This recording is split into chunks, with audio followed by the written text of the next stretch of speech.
Chapter 9. Beach of the Singing Winds.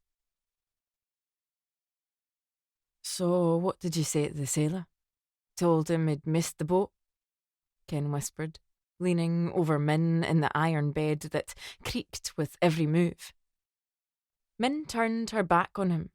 I told him that I was married and what's past is past. What else do you expect me to say? She hunched the thin blankets over her head, but Ken was restless. Did he tell you he loved you? Do you still love him? I have to know. What's the point?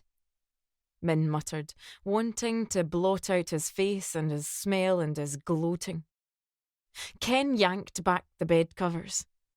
Sick of you turning your back on me. Look at me when I'm talking to you. Min could smell the whiskey on his stale breath. There's nothing left to say, is there? Ken pulled her roughly. Oh, yes, there is. I'm not putting up with this state of affairs any longer. There's more than one way to skin a rabbit. On your back. Open your legs. I'll show you who's head of this household. No more delay tactics. I'm sick of your tricks, he threatened, pushing her hard into the mattress. Shush, Mother will hear. I can't. You know I can't. Shut your bleeding mouth. I don't care if the whole bloody fettery hears what's happening in this bed. Open your legs, or do I have to prise them open with my fists, you whore? I'm sick of rubbing off on you like some tuppenny tart. You're my wife, for God's sake. How will we ever get a kiddie with this palaver? I don't want a bairn, she whispered, struggling against him in the darkness. Ken slapped her head. I'm sick of what you want and don't want. Shut up, open your legs or I'll ram it up your backside good and proper. He was pinning her down underneath him, shoving his hand on her face, twisting it into the pillow until she could hardly breathe. She bit his fingers and he yelled, You bitch! If it's a fight you want, you've asked for it now. There's more than one hole down there, and you can scream for your mammy all you like. She won't interfere if she knows what's good for her. No, please, whispered Min, limp with exhaustion. I'll try. Be gentle with me, but it hurts so, Ken. This time he held her fast, forcing himself inside, thrusting himself over and over as she struggled against the burning pain and humiliation. Think about Loverboy, if it makes you feel any better. I'm giving you one for him. Ken was panting, excited by his power. No, stop, it really hurts. Min could not move for the agony as he finally broke into her, spilling himself with relief. There, that's all you've wanted all along. A bit of force. That's what you ladies like. We'll have to do that again to teach you a lesson. Min turned her face from him, weeping into the bolster. The pain was like a burning fire. Only over her dead body would she let him do that to her again. Soon he was snoring evenly, and she slipped from the covers to wipe off the blood and the mess. Never in her life had she felt so dirty and used, so shocked by this side of her husband. Her stomach wanted to throw up at the thought of what he had just done to her. For a second she was numbed and unbelieving, but as the shock subsided, a cold fury fired her resolve. For a second, she saw the heavy fire irons by the hearth and wondered if she could smash them over his head. But her surge of rage was tempered with reality. That would be a hanging offence. Ken was not worth dying for. She raked the fire for a glimmer of warmth and searched for a thick plaid shawl, gumboots and an old mackintosh. She must get out of the house, away from the smell of him, and cleanse away the dirt of the night. She had raped her like an animal, and she hated him now. Her tormented spirit needed fresh air and pure water to wash away his soiling. How she wished she had the courage to throw stones at Ewan's window at the manse and call him to her defence. but this was her secret shame and punishment. How can I live after this? What did I do to deserve this? She sobbed. Only thoughts of Ewan kept her sane as she walked through grass in the early light, her nightdress soaked in the dew. I have to see him again. I can't sleep for the want of him, she whispered to herself. Nothing had changed. After that first wondrous sighting of her old love coming off the ferry, her heart could not lie. Alongside Ewan, Ken would never exist. He was a mere shadow of her first love, but she had clutched at his shadow when the real substance had vanished. Then the full sun had returned, and the shadow was all she was left with. I need to clear my head and think again, she said to herself. I can't let Ewan go away again. He's my love and my life. We made a promise.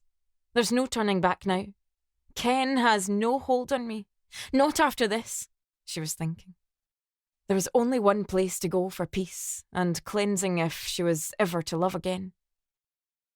She strode across the coastal path in the moonlight with her head into the wind, the early morning scents like an infusion of herbs.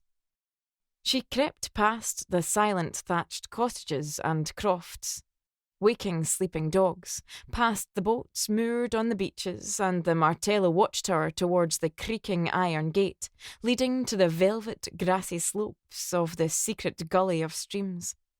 A valley opening out into the secret cove of the beach of the singing winds. The sun was rising on the horizon, over the rolling waves as she raced into the white sands to bathe her broken spirits, shedding her clothing.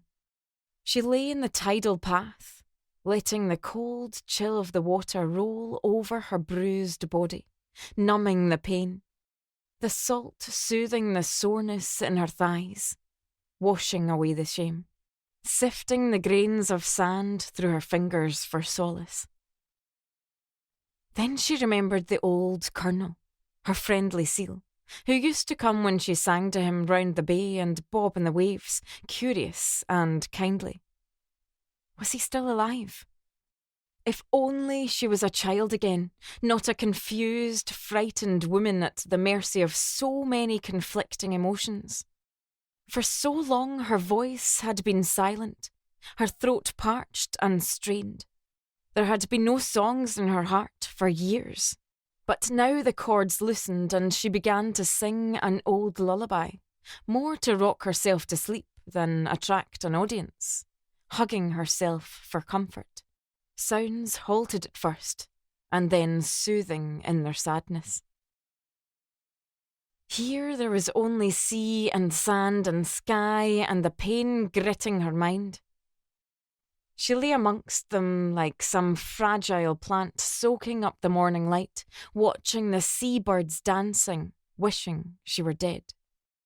The music of the waves washed over her painful memories and calmed her fear. Who would understand what it was like to be at the mercy of a violent man? What was worse was that Ken was made violent by her own frailty, but to be forced into submission against her will. How could she ever forgive an act of such unspeakable humiliation? Oceans of time would never wash that first filthy act from her soul. You're no going out in this weather, Ewan. Susan McKinnon was clinging to her son as he waved from the doorway. Just a stretch at the oars in the lake to blow the cobwebs away. I'm not used to a soft bed, he replied. The atmosphere in the manse was cloying in its intensity. His unexpected presence on the doorstep had brought floods of tears and recriminations. My son is restored to me. Praise the Lord. His mother kept touching his arm, afraid he might disappear. We put your obituary in the Oban Times, and your name is carved on Agnes's headstone. Oh, son, why did you not send us a telegram or give us warning to make our preparations, and me with not a crumb in the house to give you? All the joy of preparing a welcome is taken from me. His mother's voice kept whining accusingly. There was no way of explaining away this gross error of judgment. His father's silence was worse, for he sensed some deep crisis of faith in this turn of fortune. The girl McPhee showed more faith in you being alive than I did. She clung to her resolve until I told her it was unhealthy and suggested she look elsewhere. I'm sorry, but perhaps it is for the best. This was the only comfort John McKinnon could offer. Ewan was in no mood for all this, but his mother shoved a letter in front of his face. It's from Joanna McCallum, and she's still teaching in Glasgow. She'll be thrilled to know our good news. You must write to her, for she's been a faithful friend to us over the years. Not home 5 minutes, and his mother was matchmaking, thinking he could throw off his desire for Min as easily as they had believed him dead. He spent that first restless night back on Fettrie out of doors, camping on the tip of Skerrin in his old haunt. It was better to be alone with his torment under the stars. What a fool he'd been to make the assumption that his own rescue was worth risking radio detection. He was not important enough for a special mention on the underground wireless network. He tried to explain to them why he had delayed his rescue and stayed undercover with the resistance for so long. Once the Brittany group was closed, he had simply melted back into the high ground with the rest of the group and fought on. That was what he had been trained for, after all. Nothing was turning out as he expected. The welcome at the manse, Min's anguish at his return. All those dreams of home conjured up in hours of boredom, hiding in the woods, faded into this grey, dismal reunion and the shock of Min's marriage. How many times had he sketched her face in chalks on plaster walls? Yet he was stunned once more by the beauty of those piercing sea-blue eyes. The gentle wave of her fair hair coiled discreetly in a victory roll. His fingers ached to unpin the tresses and let them splay out over her bare shoulders. She was his silver mermaid. Now another man had the honour and the right to make love to her. He wondered how she could give herself to that puny sergeant. "Why didn't you wait for me? What have we done to each other?" he yelled into the crashing waves, but his words were blown back into his face. At dawn, his eyes heavy with soul-searching, he decided to stride out over the marshy Macher to the only place where he could feel her presence. He needed to be near her in spirit before he left Fettrie, never to return. His eyes scanned across empty beach, and then he spied a speck by the shore, the outline of a shape, and raced in fear, thinking it was a body thrown from the sea. His heart pounding with relief, his prayers answered when the body stirred and rose slowly. "You've come to me. You knew where you'd be finding me if you needed me," sang his thudding heart. Min was singing, unaware of his presence. He listened and spoke softly as not to startle her. "Such a sad song you're singing to the winds. I was so hoping that you'd come. No one can chaperone us here with an egg timer. This is our place." She looked up startled, and he saw the tears and red eyes. "What am I going to do?" she cried. He sat down beside her. "I don't know, but just hold me." He ached to gather her up close to feel the warmth of her to himself, but she hung back. "I can't. There's something I have to tell you." Min's voice broke into sobs as she spilled out gulps of her unhappiness. "And I can't bear him near me. I can't be physical with him, but tonight he forced me to.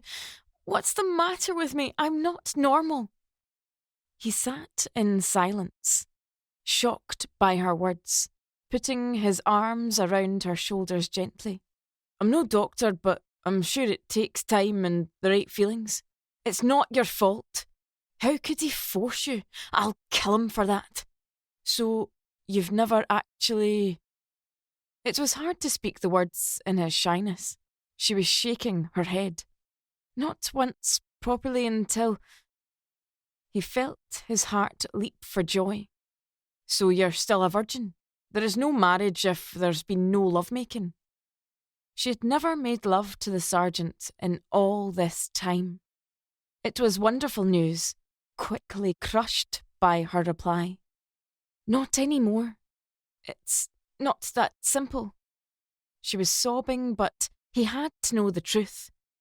There were some advantages to being a minister's son when it came to marriage law. In the eyes of the church and the law, if there's no consummation, there's no marriage. You're safe from him. The marriage is null and void. You're free, he replied, not grasping her full meaning in his anxiety. Min looked up, puzzled. Even if other things happen, but not that. We're not married until we sleep together. Yun nodded. Then she burst into sobs. But tonight he forced me. That's what happened. He was angry because I do not love him and he lost patience. Tonight he broke down my defences. I'm not a virgin anymore, so I must be his legal wife. Min was flushing with embarrassment. I shouldn't be talking like this. I'll not be staying with him now. Not after this. Oh, Ewan, what a mess I've made.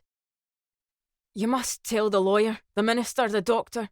If there was no marriage and he forced you, you should be free to walk away from him, he argued, hoping that there might still be a way out of this terrible dilemma.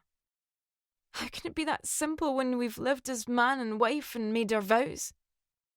Who would believe me? It's all changed now.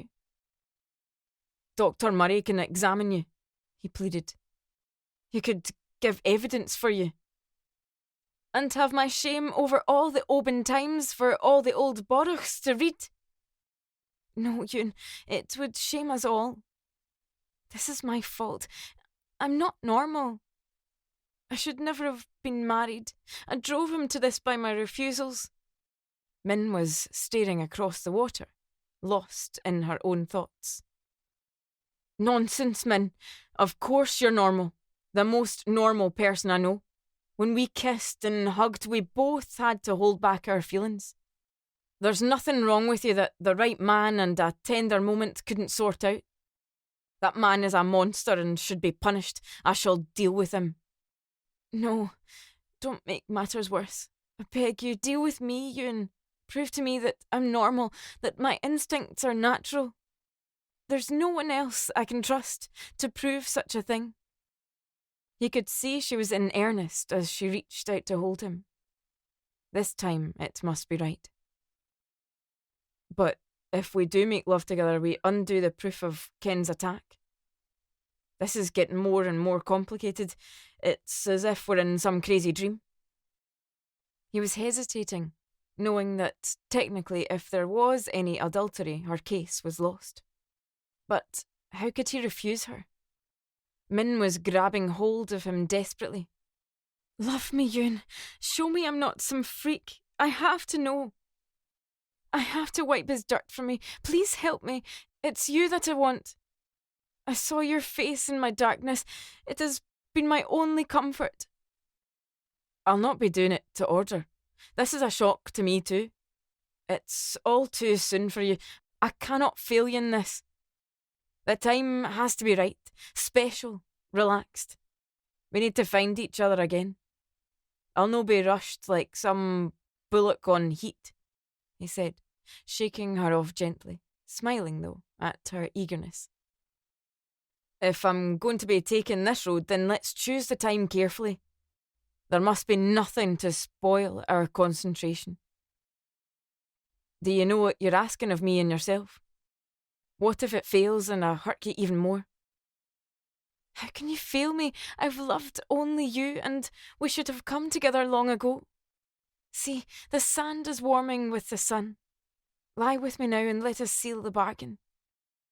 Min was lying on the sand with her arms open.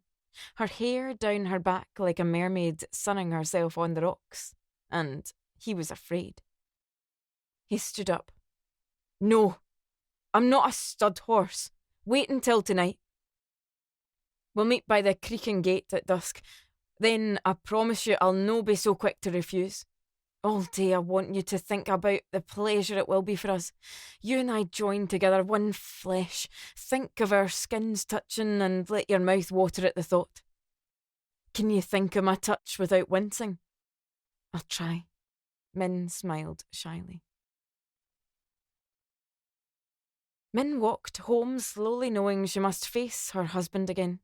Her mother did not look her in the face when she arrived back, covered in sand and dishevelled. Mother must have heard all that had gone on last night, but would say nothing. "I've been chasing the cows off the vegetables again." She was lying, but she didn't care. "It was a lovely morning." "You're in a good mood all of a sudden," said Mother, eyeing her as she peeled the potatoes. Ken had done the morning chores, and Min could see he was trying to make up for last night. "A man can only take so much, love," he whispered. "We all have a breaking point. No hard feelings?" She stared at him but said nothing. "I told you it would be all right in the end." It was easy to ignore him. Nothing was going to spoil her daydreams today. Tonight she would be a real woman at long last, loving the only man she had ever desired. She would lie in Ewan's arms and feel his strength around her. But first, she must find a cover story. She would lull Ken along with her supposed change of heart and find a way to escape from his clutches. It was not going to be easy. "We can go to the Naffy to see the latest Ronald Colman film if you'd like," she suggested. "You can go and have a pint with your old mates and I'll join you later," she lied. "I have to sort my stock out and do the books for the canteen. Have a few jars and a chinwag. I won't be long," she offered, taking him off guard with her friendliness. She was shocked how easy it was to lie with a straight face. Since last night, her world had shifted on its axis. Now it was as if Ken was just a stranger to her. The terrible knowledge that they had not even been married-in-law was too awful to contemplate. In bringing him back to Fetri, she had only made her situation much worse. Yet, strangely, she felt calm and cold, as if the slate was wiped clean. If there was no marriage, then there could be no adultery. She had taken no part in his rape of her body. In her mind, there was still no marriage. Yet she could feel the jitters in her stomach. No one suspected that she was taking the canteen van out to the valley under cover of darkness, using precious petrol. Having transport would quicken the journey there and back to give them more time together. She would wear her overalls and her work clothes over her jumper and tweed skirt in case she was spotted en route. How the hours ticked by so slowly, and it still wasn't dark. She prepared Mother and Ken their favourite meal of mince and tatties cooked with carrots from the vegetable patch, but she was too nervous to eat a spoonful. She pushed them both out of the door early with a smile. Mother was off to her guild meeting at the kirk, to another of their make-do and mend sessions. Tonight would come sooner if she kept busy sorting the eggs into trays.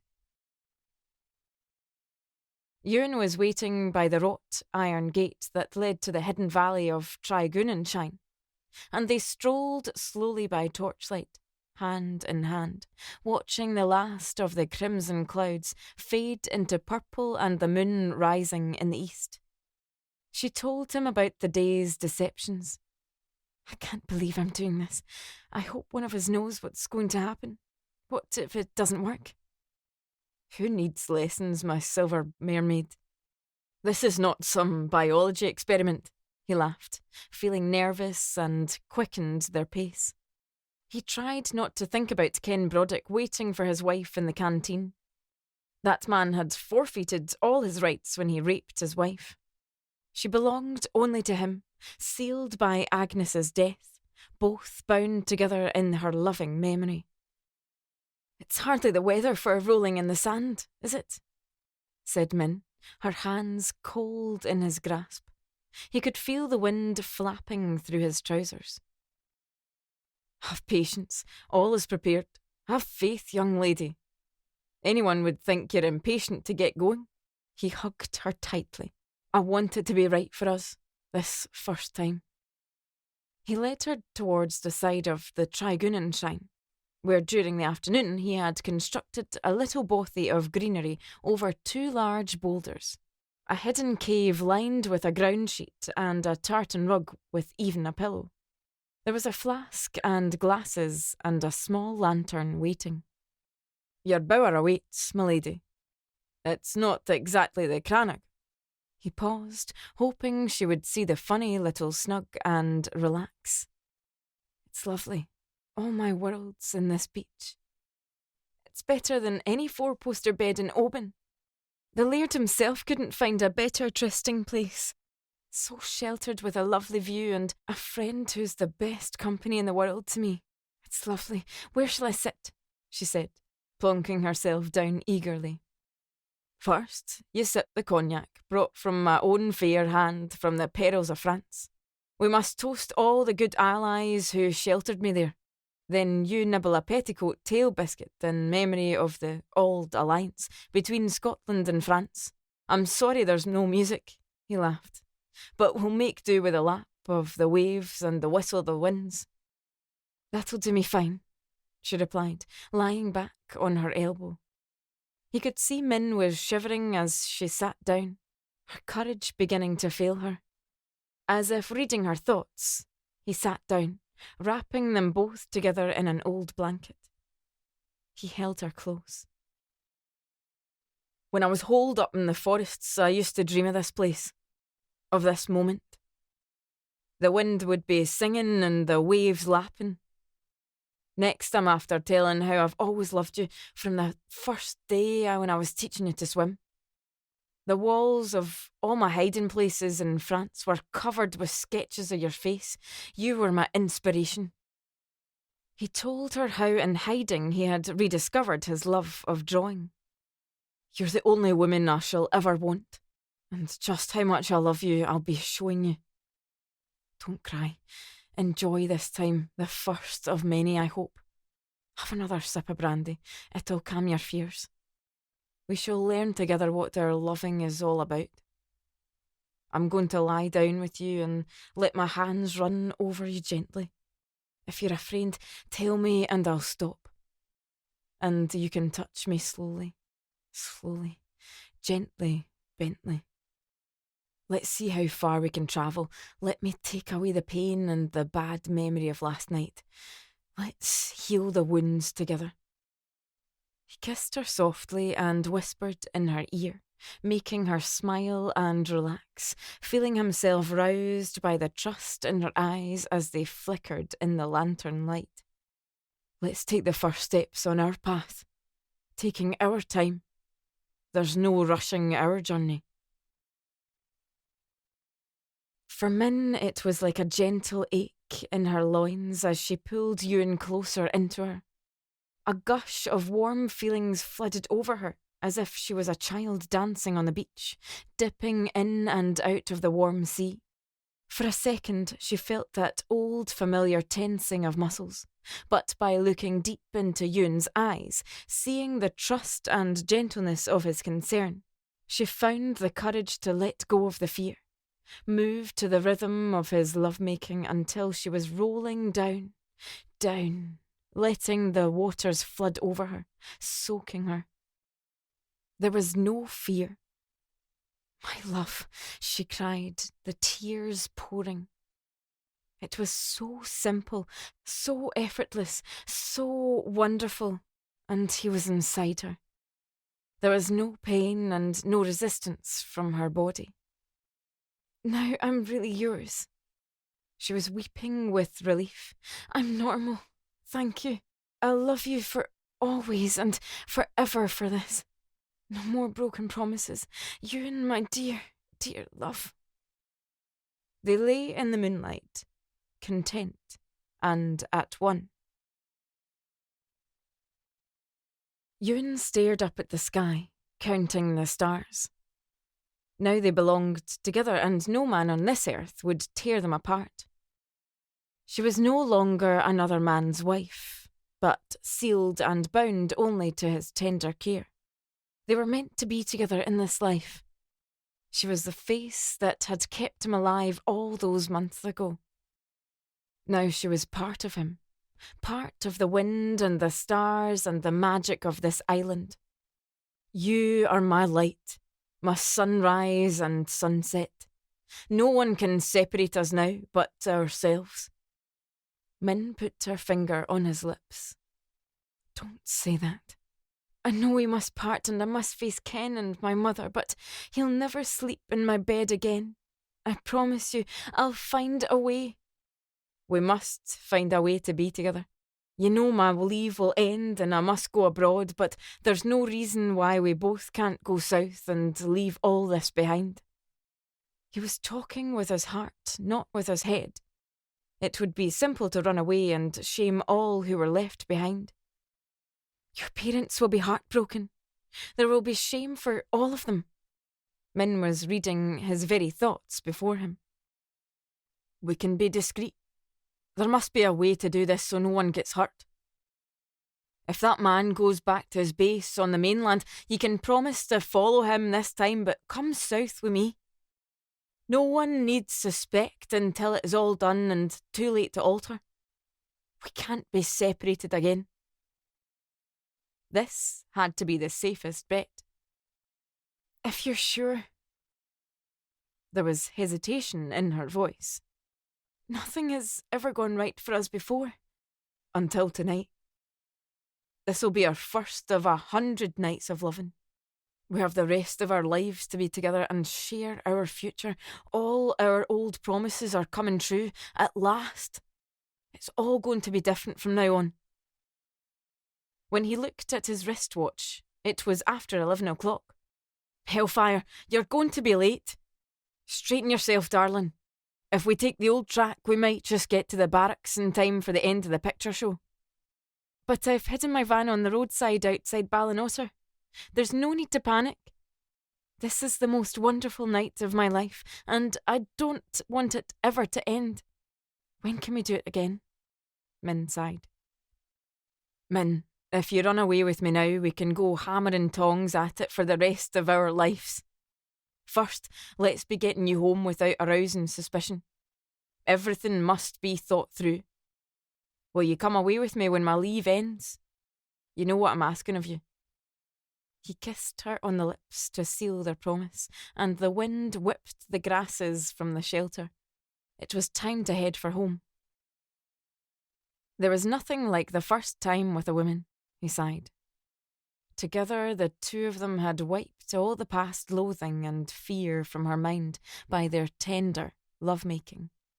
No other lover had ever ignited such a force within him. They were brief, drunken couplings, but here on Fetri, under the stars, there was magic in the air.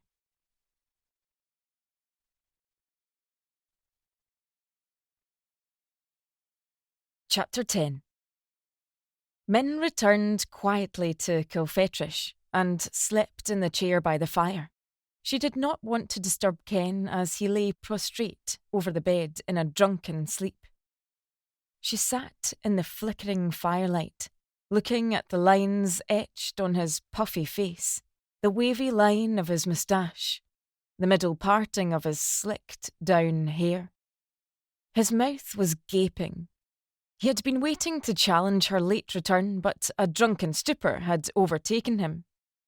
Min felt no guilt, no remorse, no shame, only a sad emptiness inside.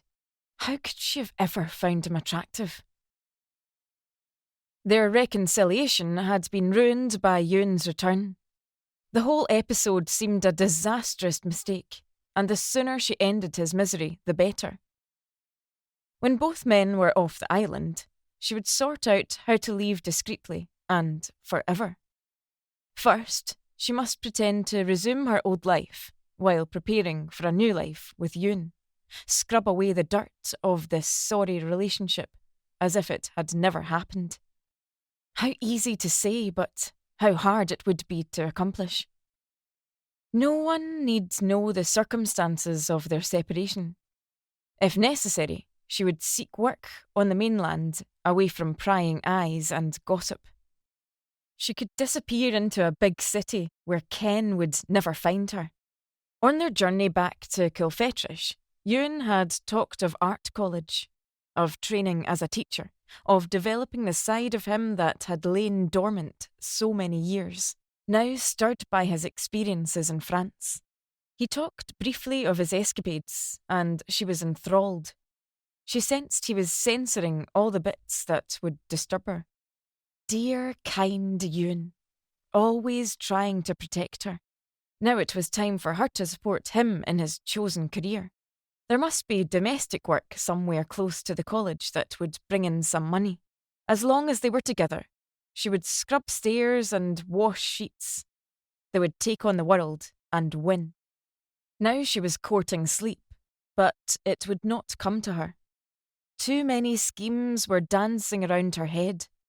She curried under the scratchy blanket and dozed fitfully, rising at first light to see to her chores, feeding the hens and ducks, pumping water from the well. With luck, Ken would be making his way back to the ferry. His leave was over and she couldn't wait to see the back of him. If only she hadn't begged for him to come back and start again. Why was her timing always so out of kilter? It was as if there was a curse on ever doing anything at the proper time. But she pushed this morbid thought to the back of her mind. There was enough to think about, just getting Ken out of the house and out of her life. He must leave without a fuss. He was grumpy when he woke, half-dressed with a hangover, half recalling she had not been home when he returned. "Where were you last night?" he accused. "I came back by the shore path with a headache. I was feeling tired and I knew you'd be enjoying yourself. There you were, half seas over the bed. I didn't have the heart to wake you," she explained, half believing her own words. He was looking at her with one eyebrow raised, as if to ask a question. "You said you'd come to meet me. Where were you?" "Ugh, it all took longer than I thought. And then the van was playing up, so I tinkered with it and took it for a test run. I knew I'd missed the main picture and I felt so awful I thought some fresh air would clear my head," she said, turning from him to hide her flushed cheeks. Lies did not sit easily upon her this morning. "Come on, or you'll miss the boat.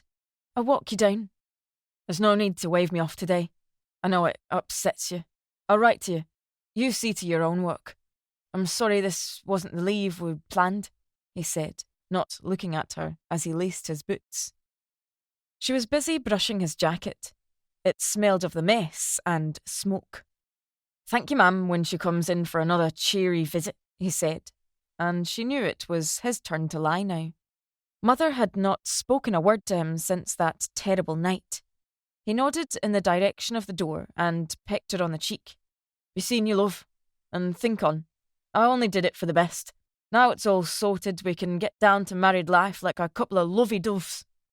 How could he pretend that nothing had happened between them? How could he think that all was well between them? She gave him a perfunctory kiss on the cheek and gathered up his clothes into his kit bag. She wanted nothing left of him in the cottage. There was no loving feelings left for him in her heart. Only this eagerness to see him away from the island for good. How could she have married this little man? Only the heart sees clearly, she thought. And my heart was blinded by grief and fear, snatching at affection and calling it love. Now she was free of him. She could never make that mistake again. They walked down the Macher towards the harbour along the coastal path, and she waved him towards the waiting ferry until he was out of sight. She turned back, skipping across the grass to the stone house, slamming the door with relief. Thank God he was gone. Tonight she could meet Ewan in peace with no fear of intrusion. Nothing would stop their lovemaking now. Yet some vague uneasiness haunted her all day. It started when she found her van disturbed and dirty footprints on her clean floor. Her cash box and accounts had been shifted around.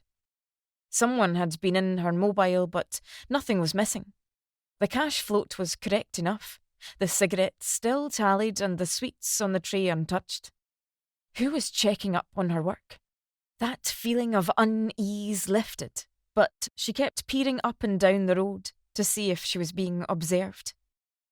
Perhaps the authorities had reason to believe she was not doing her rounds efficiently, but the roads were just full of their usual carts and transport trucks. She stopped at the corners of farm tracks and the airbase as usual, laughing away her jitters, chattering to her customers. The tracks were bare with few bends and boulders, but she sensed a presence lurking just behind them, a shadow that was unnerving her. This was her own guilty conscience stalking her.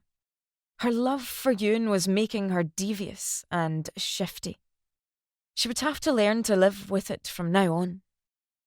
It was a relief to see Ewan waiting patiently at dusk. All those silly misgivings were pushed to the back of her mind. There was no one left on Fetri now who would wish them ill.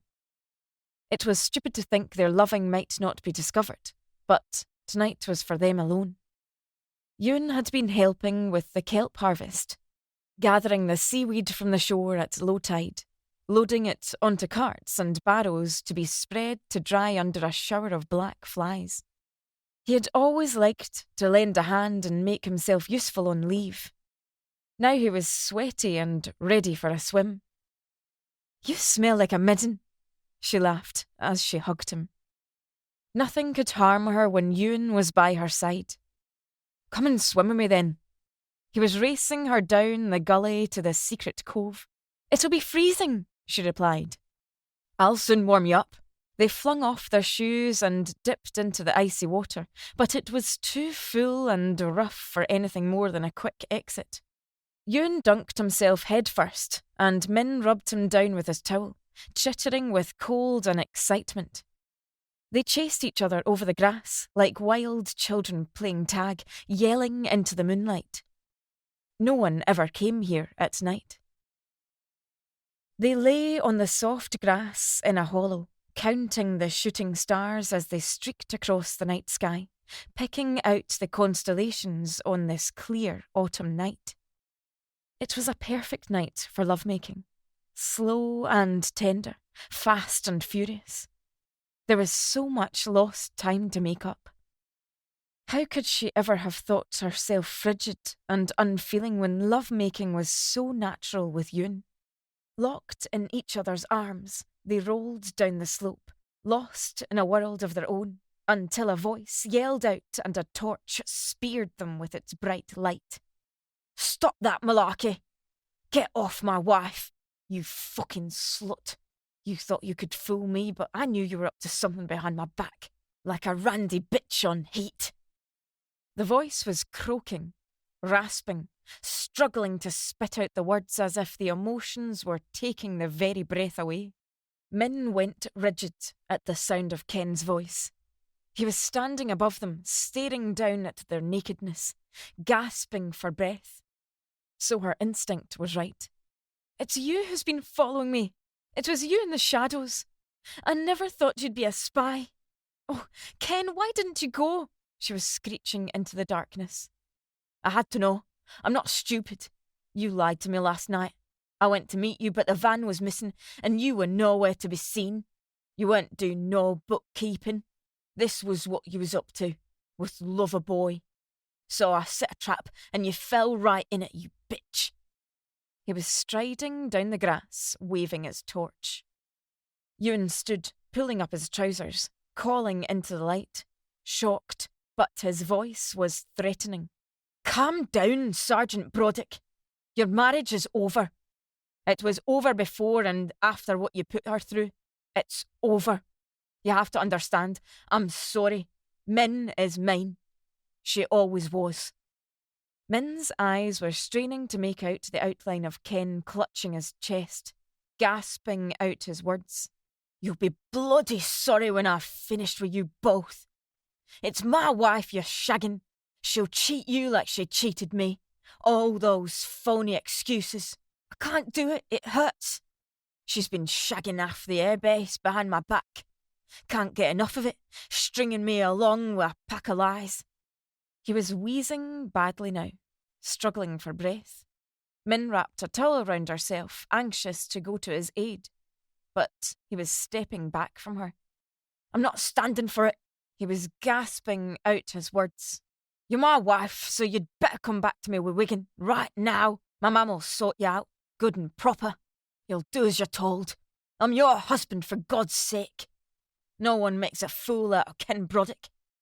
"You're making a fool of yourself right now if you think I'm going anywhere with you," she was screaming at him. "I hate you. You shamed me. I was never your wife legally. We were never physical enough. It was never a proper marriage. Not ever, and I never loved you. Go away and leave us be. It's over between us." "Rubbish.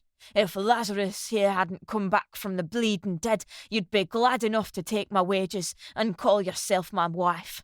You just want some sucker to provide for you, you lazy slut. Pull the other one. Whiter than white. My Aunt Fanny. You're not a virgin, and that's for sure. Don't talk so daft." Ken was still gasping for breath, but as he stepped in closer to pull at Min's arm, Ewan stood between them. "Don't touch her. I don't want anyone hurt, Sergeant. This has to be sorted out calmly. Now's not the time to do it. We can go back and talk this all through." Ewan's voice was hard. "Don't you give me orders as when's the right time to talk. I've got you by the short and curlies. Lieutenant, shagging my wife, silly. She deserves a slapping, the little whore," Ken shouted, lunging forward again, but Ewan grabbed him. "Don't you lay a finger on her again, you bully. I'm warning you. This is between you and me," Ewan replied. Ken was struggling for his breath. "She's trouble, that one. Trouble all the way. A bitch who looks like butter wouldn't. I came back to give her a second chance, and now I've gone AWOL to save my marriage. But she's not worth the bother, is she? She's trouble. You stay out of my business, mate, if you know what's good for you." With one lurch, Ken threw himself at Min, blinding her with his torchlight. She stepped back, but he lurched again, so instinctively she pushed him from her. Ken slipped sideways, tottering for a second with a look of surprise on his stricken face, as his torch launched itself from his hand and he fell backwards into the air, down the slope, hard onto the rocky outcrop below. They could hear him in the darkness as he lay stunned, gasping and wheezing for breath. The choking and wheezing bubbled in the darkness as the lovers scrambled down blindly to find him. "He's having a wheezing fit. We've got to help him or he'll stop breathing.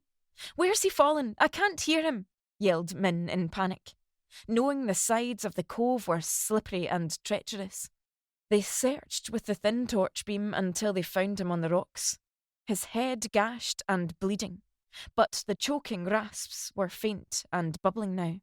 "Raise his head and feel for a pulse," ordered Ewan, and Min shone the torch in Ken's face to see his eyes staring unblinking at her. "What should we do?" Ewan was thrashing through his survival knowledge. "We've got to get him air, but he's not breathing now. Oh God, I think he's choked. We can't let him die. We've got to do something. I'll run and get help, but I've no shoes on. Where are my shoes?" Min was panicking now. She was floundering in some terrible nightmare of her own making. She heard Ewan's cold voice and knew it was useless. "It's no use. He's dead, Min. There's no pulse. There's nothing anyone can do for him now." Ewan was sitting back on his knees, with his head bowed as she crouched beside him. "But he can't be dead. Do something. Carry him back to the van. Call the constable. We have to save him." "No. We'll let the sea take him," he whispered. "It's the kindest way out for all of us." "But we can't do that. His mother, his sisters, they're expecting him back." Min heard her own voice squeaking feebly. "They will raise the alarm. I don't think he was planning to leave until tomorrow, do you? Let the sea have him. It can sort out all this mess better than we can ever do, Mugwai.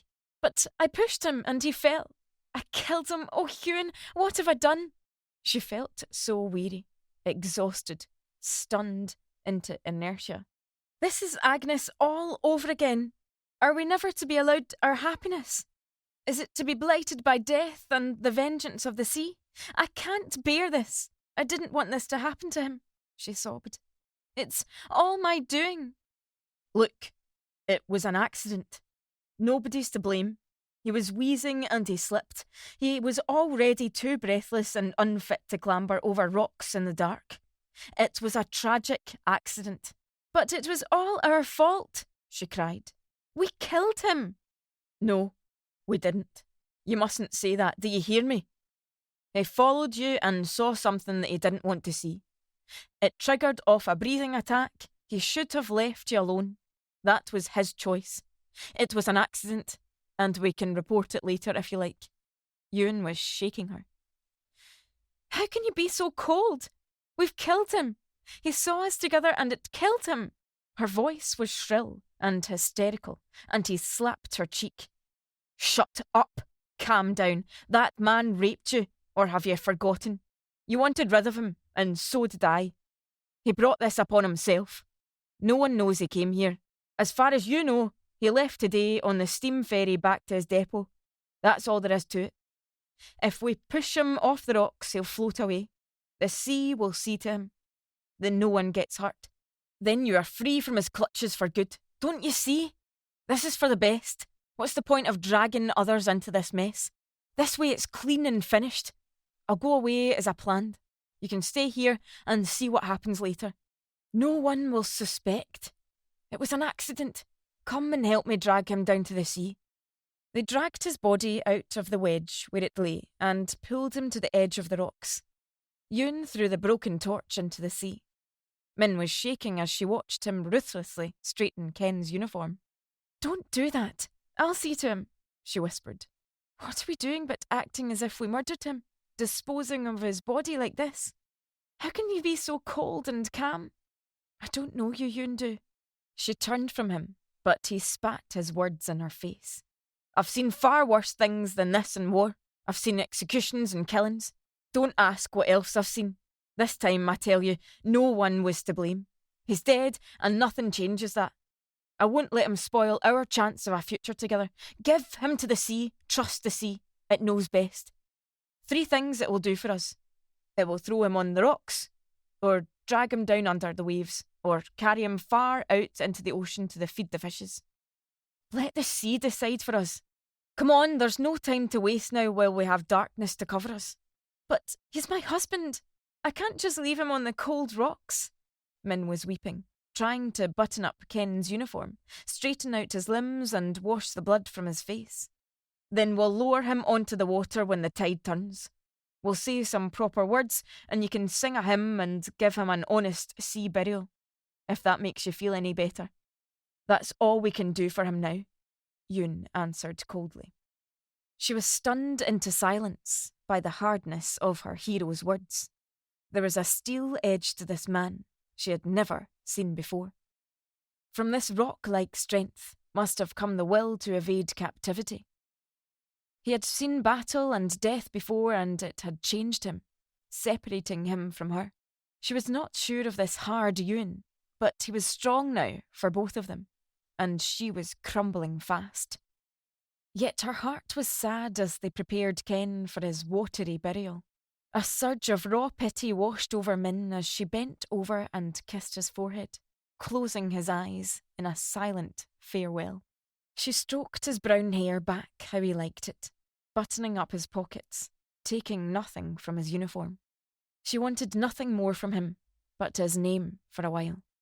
Then they stood as Min clung to Ken one last time, waiting for the turn of the tide, the moonlight catching his body as it rose and swelled, ready to be launched out on the water. Ewan stood with bowed head and repeated the only bits of the burial service he could remember in Gaelic. We commit this body to the deep, to be turned into corruption. looking for the resurrection of the body when the sea shall give up its dead. Both of them were praying that this was one corpse that would sink down to the bottom of the sea, never to return. Min clasped hold of Ken's cold hand in a lingering gesture of both guilt and kindness, holding it like a mother grasping the hand of her wandering child. She sang 2 verses of the sad widow's lament, Giragol Criach. Her voice crumbled into a sob as Ewan pushed him out into the sea of everlasting sleep, into the sea without a shore, on the final journey to Tir na Nog, land of the ever-young. They watched silently as he floated away like a buoy, bobbing on the surface. There was a crumb of comfort in the dignity of this departure, the softness of the gentle waves as they caressed their charge. It was the best they could do, and she knew many a poor fisherman had never even had such a burial as this. If only you'd taken the ferry, she wept. How different things would have been then. They returned to their lair, dressing slowly, and sat watching long into the darkness. We mustn't meet again, Ewan. Not on Fetri. Not until all this has died down. I cannot take it in, she said. I suppose you're right, he whispered. Better not to tempt fate now. The sooner we both forget what happened here, the sooner we can begin our life again. You're free now to marry where you will. You must go home and prepare to play the abandoned wife, or the grieving widow, as the case may be. There's no need to rush now. I'll return to my unit and see out my commission. I'll be sent overseas, but there's nothing to stop us sending postcards and letters to each other as friends. There must be no other collusion between us. When the time is right, I'll come for you, dear heart. I'm so sorry. Why is the time always out of joint for us? Some day soon it must come right. His voice sounded far away, but she felt so exhausted she could hardly move her aching limbs. This separation now would be a just punishment for all that had happened. She would never come back here to the beach of the singing winds again unless Ewan was by her side. She was afraid that Ken's ghost would always be lying in wait to accuse her of a terrible treachery. In the weeks following Ken's death, she was physically sick with worry. It was hard to eat or sleep. Min went about her duties like an automaton. There was no show of emotion, no crying fits when Ken's mother wrote asking why her son had gone AWOL, and the military police were at her door. Her mother was watching her like a hawk, but she did everything as planned. She wrote to his family saying she had heard nothing from her husband since he took the SS Hebrides back to Oban.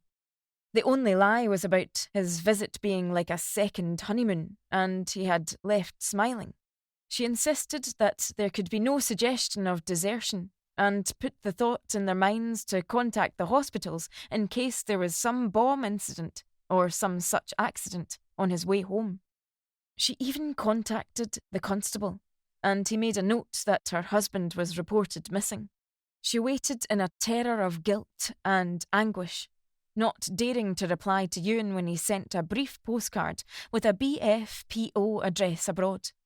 Hours went by scouring the coastline and the tides waiting for a sighting of Ken's body, washed up in some crevice, but the sea held its secret. Dreams were punctuated with his staring eyes, flashing before her eyelids, those frightening eyes, wide open, so full of accusation. The sound of his last wheezing breaths rang in her ears, making her dizzy until she vomited with disgust on the grass. Mother rallied from her usual lethargy as news of his disappearance began to register.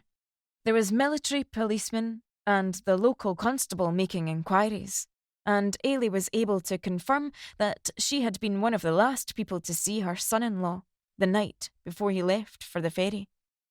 To her credit, she said nothing of the quarrel or the terrible events of Min's struggling marriage. Only her amber eyes flickered questioningly in her direction now and then as she sat knitting socks by the fire, as if she was half wondering if Ken's disappearance could be laid at her daughter's feet. In truth, Min needed no script to play the grieving wife, for she was racked with guilt and fear. Gradually, it was dawning that without Ken's body, there would be no widowhood, not for many years. The court demanded years of waiting before declaring him dead. She would not be free to marry Yun for a long time. Fetri would have to be both prison and refuge from the coming storms ahead.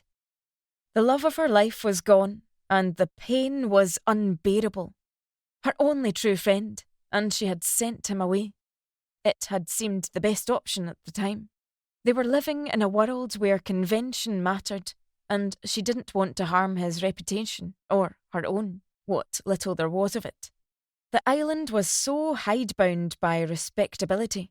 They must each keep to their silent pact, and no one would be the wiser.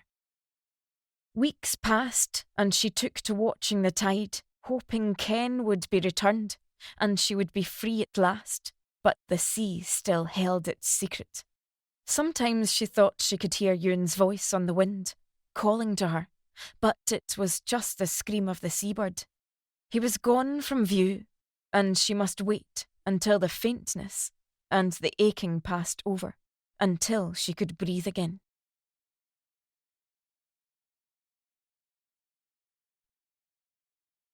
Chapter 11. Fetri, 1945. "Is that you puking up again, Mogoi?" Ailey caught Min retching into a bucket. "It must be the scallops. Too rich for my stomach." She turned, seeing a strange look on her mother's face. "It's a gay funny fish that has you puking every morn and night, and me without a bust of wind in my innards. Give it a few more months and it'll be swimming in your stomach ready to make its way into the world, I'm after thinking." Mother was laughing and shaking her head. "What do you mean?" she gasped. "What goes up has to come down in its own good time, lassie. Did you no reckon you could be with child?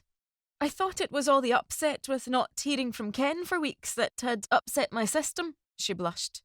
"I don't know what to think." "Surely not." Her heart was sinking at the thought. There was no joy in knowing she was carrying a child, and with it the awful thought that only God alone knew whose child it might be. It made her retch with fear. Surely not. In the confines of a small cottage, nothing could hide her growing condition from her mother's eagle eye, as quietly she took up knitting needles and prepared for her daughter's confinement. Poor fatherless bairn it may be. Not the first or the last, but the Lord has softened your grief, child, whispered her mother. This was going to be a piece of good news to blow in the wind. Min went about her daily work with a heavy heart. No one on the island would begrudge a grieving widow this gift of life, but an adulteress giving birth to a bastard was a different matter. She felt sick with apprehension and guilt. Then Ewan's mother, Susan, died suddenly of a stroke, and his father took another post on the mainland, unaware of Min's condition. All her connections with Ewan were being severed. He was unable to return for the funeral now that he was serving in the Far East, so Min paid her respects and showed the minister postcards from Ewan. "Still no news of your husband," he said. "It's a sad business, and no mistake. He seemed such a decent young man. His family must be sore distressed. We know that feeling only too well, do we not, lass?" This only made her feel worse. She had only written once to his family, to tell them of his sudden disappearance, but not of her pregnancy. She wanted none of them staking a claim on this baby, whatever the outcome. As far as she was concerned, that part of her life was over. The hardness of her resolve shook her. She was becoming like this island, remote, inaccessible, with few harbours to shelter in. with a heart hewn from Fretry rock. The months that followed Ewan's departure were dreich winter months of storms and gales, when the island was pounded by swollen waves and gales. She made preparations for the birth, but her nightmares were filled with visions of Ken's body rising from the deep, walking over the water, screaming out, "Adulterer!" to haunt her, invading her body with a sweating terror. "You've a beautiful daughter, Mrs. Broddick. Hold her close." The midwife smiled, and the exhausted mother, sweating, turned her face from her child at first. "Come now, think yourself lucky you've got such a bonny bairn." The screaming infant was shoved onto her breast to suckle, and Min cried with the pain of her efforts. In the last month, she had left for the mainland to stay with a distant cousin until she went into the small nursing home in Oban, using the last of her savings to pay for her care. The baby wailed, but still Min daren't look down at her face. She wanted no permanent reminder of Ken's treachery, but instinct made her curious. The baby's head was covered in dark, soft down, and when her eyes opened, they were navy blue, fringed with dark lashes, so unlike her own fairness. Her heart leapt with emotion at the sight of such a beauty. She unfurled the fronds of her long fingers, examined each toe. The little face was screwed up with rage at being torn from the comfort and warmth of a womb into this cold world. A flood of love poured into Min for this tiny creature, born of passion or shame. She knew not which. How she wished she could share this joy with someone. But the only man who mattered was halfway across the world. How could she tell him about this daughter if she was not his child?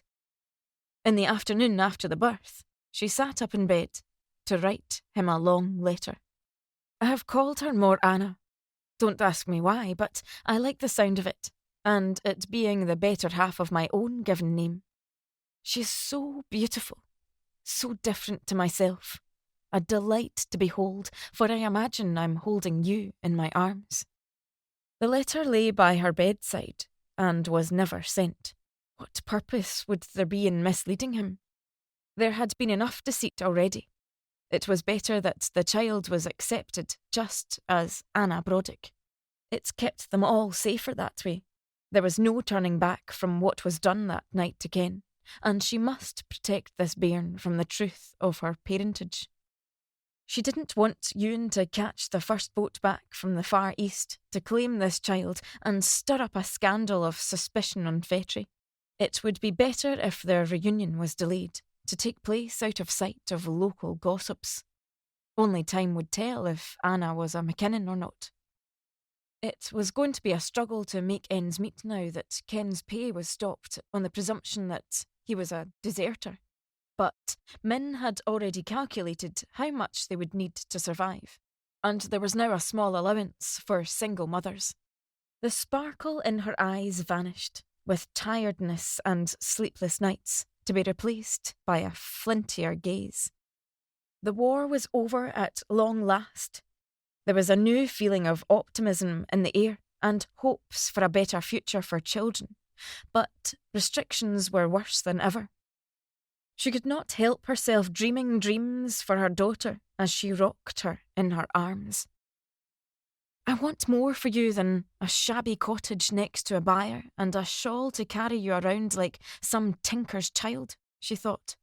It was time to leave the island, time for them both to leave all the terrible events of the past months behind here.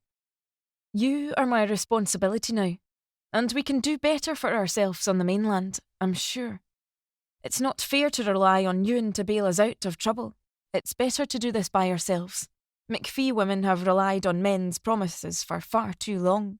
Time now to seek employment somewhere where we'll be just a war widow and her child, doing the only work I'm trained for, hard though it'll be. She gazed up to the mantelpiece, to her one precious porcelain figurine. I want you to be dressed in silks, with leather shoes that fit on your feet and books to read. She pointed the baby to the little china doll. I want you to have all the things I never had, and the opportunities you'll not be getting in this out-of-the-way place. We can't wait for Ewan to return. What if he's injured or worse? Time for your mammy to go back into service, she sighed. Time for us to move away from Fetri and make a new life.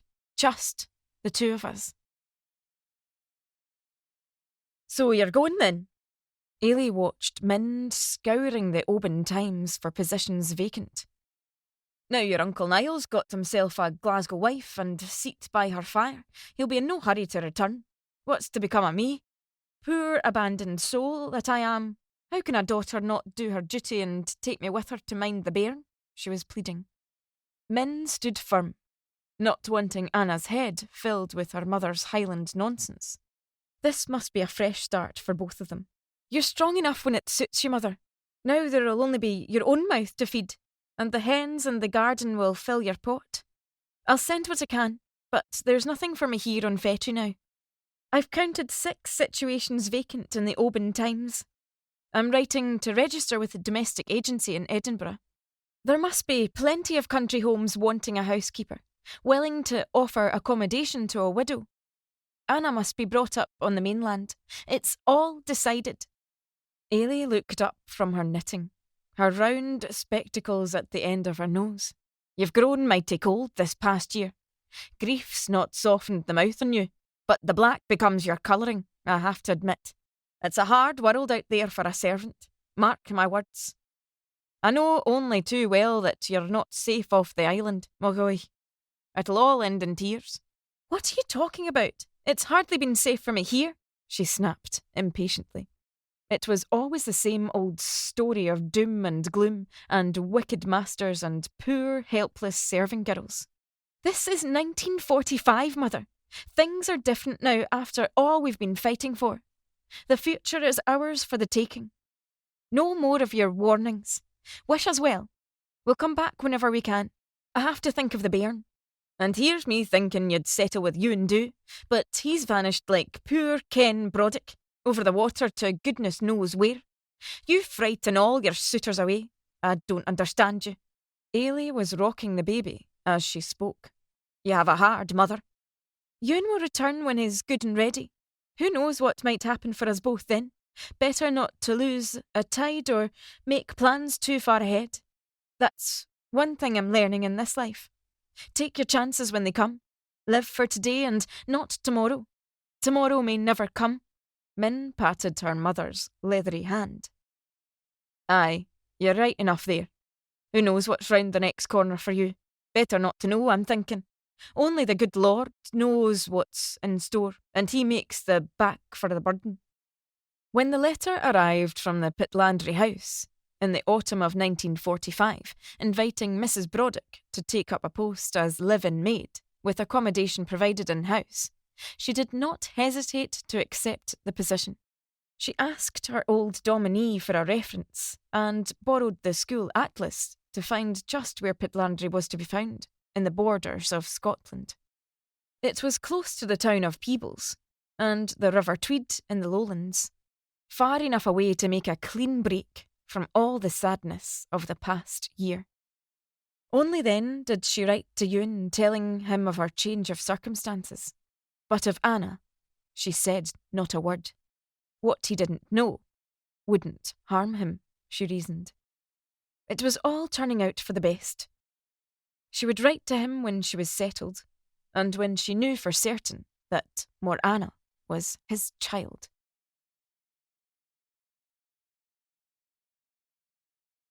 Part 2. Blow the wind southerly, southerly, southerly, blow bonny breeze o'er the bonny blue sea. Blow the wind southerly, southerly, southerly, blow bonny wind and bring him to me. Chapter 1. Pitlandry House, 1945 to 1946. Look, Anna, see the sheep and the horses in the fields. We're on our way at last, away from the rough sea on the puffer train. Min was dangling her baby on her knee, looking out of the carriage window, her heart racing with excitement at the thought they would have a new home in the Borders. She was sitting opposite a young sailor who snored all the way to Glasgow. The train was packed with troops, sitting in the corridors, smoking and playing cards, and eyeing her up with interest. They could stare all they liked, for she was finished with romance. From now on, her head would rule her heart in the same way it dictated that she still wouldn't tell Ewan about her baby. It was better to rely only on herself to provide for them both. This was to be a fresh start and no looking back. She would always love Ewan, but they were not free to be together yet. She must prove worthy of his love and trust in her. Her eyes flitted to the sailor's kit bag, dangling precariously from the shelf above, with a tag which read HMS and nothing else. No one showed the name of their ship. Min kept glancing back at the label. What was the missing name? She was never called by her Sunday name, Mary. Why had she stuck with Min all these years? Who wanted to own up to a name that sounded like a well-known household polish? Now she was back in service. She could be any name she liked. Perhaps a new name would distance her from Fetri, from island gossip, adding a touch of mystique. Perhaps not. For Anna's sake, she would certainly stay Brodick. She sat daydreaming out of the carriage window, recalling that first dreadful journey south on her honeymoon. Just thinking about Ken made her shiver with guilt and fear. This journey must be a fresh start. The past was the past, and there was no going back.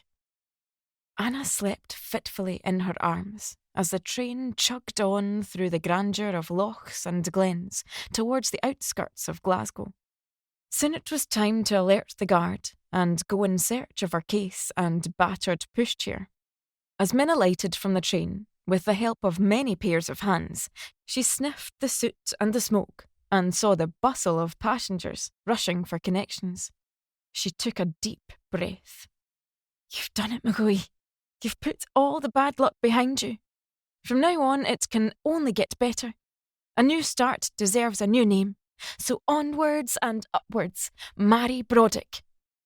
Min stopped to gaze out of the window of the bus, to the Christmas card beauty of the fir trees dripping with fresh snow, as they stepped down in Pitlandry to walk the last few yards to the house. A robin hopped on the dripping branches, flicking them with wet snow, and Anna screamed with delight as they walked through the wrought iron gate, down the slushy path between the lawns, gazing at a soft rise of hills and fir trees frosted with icing. She crossed her fingers as she took that first look at Pitlandry House for good luck. She could still not believe her good fortune in finding a position in such lovely countryside. The house nestled in a hollow beside a rolling tributary of the River Tweed, a fine stone house built in the 18th century for a family of merchants, secluded, set back from a minor road by an avenue of tall poplars. She was coming as a domestic help to Colonel Herbert Lennox and his ailing wife, Dorinda, who were renting this rambling old mansion with only a local cook and gardener and some sporadic daily help. It was obvious as soon as she arrived that this place was far too big for the couple.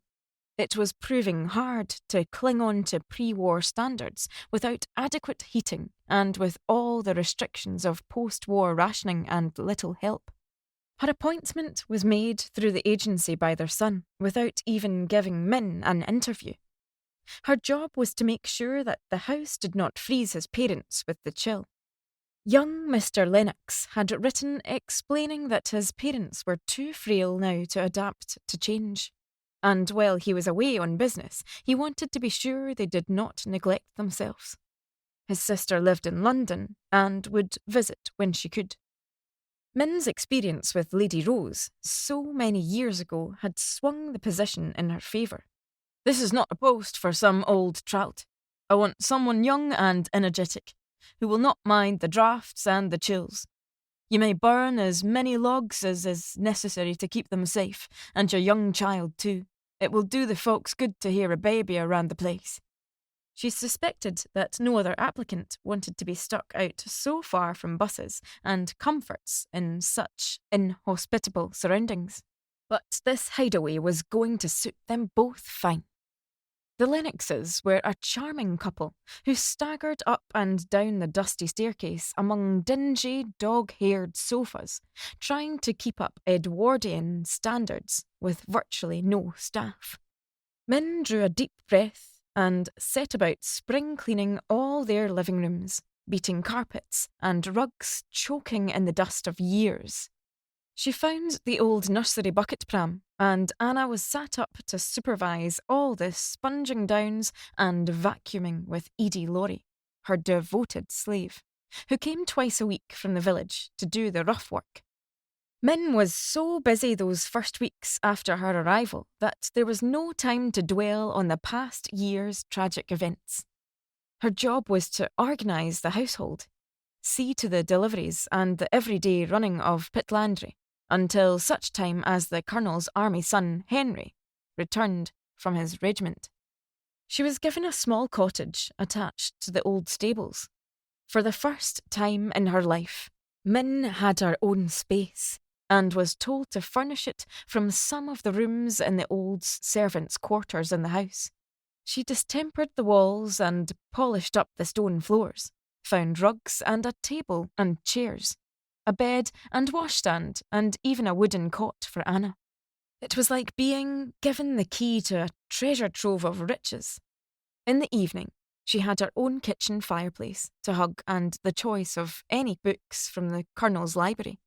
Sometimes she kept pinching herself to see if all this was not some dream that they had wandered into by mistake. One of the first things she did was to set her figurine proudly on the mantelpiece. It had survived the journey intact, wrapped in woolen baby clothes. She wanted everyone to see she knew the genuine article. There was no electricity, no modern conveniences. But then, this was no different to conditions on Fetri. Here, though there was privacy to wander through the woods and by the river and feed the horses in the fields, and she could jump on carts to get lifts to town. She found the Colonel's motor sitting on bricks in the garage, so she hinted to them that she had driven vans for years, and Mrs. Lennox suggested they might license their car again. This would enable her to chauffeur them into town for appointments and fling herself round the stores while they took afternoon tea in the Pitlandry Hotel. Min began to enjoy a freedom from worry and shame for the first time in years. So much so, she was even reluctant to boast in her infrequent letters to Ewan the dramatic change in her fortunes. It was too soon for them to meet up. Much as she loved him, the birth of a child and Ken's death on those rocks had shattered something precious between them. Something she was finding it hard to define. In the silence of the night, in her heart of hearts, she knew Ken's disappearance must have caused his family such grief and puzzlement.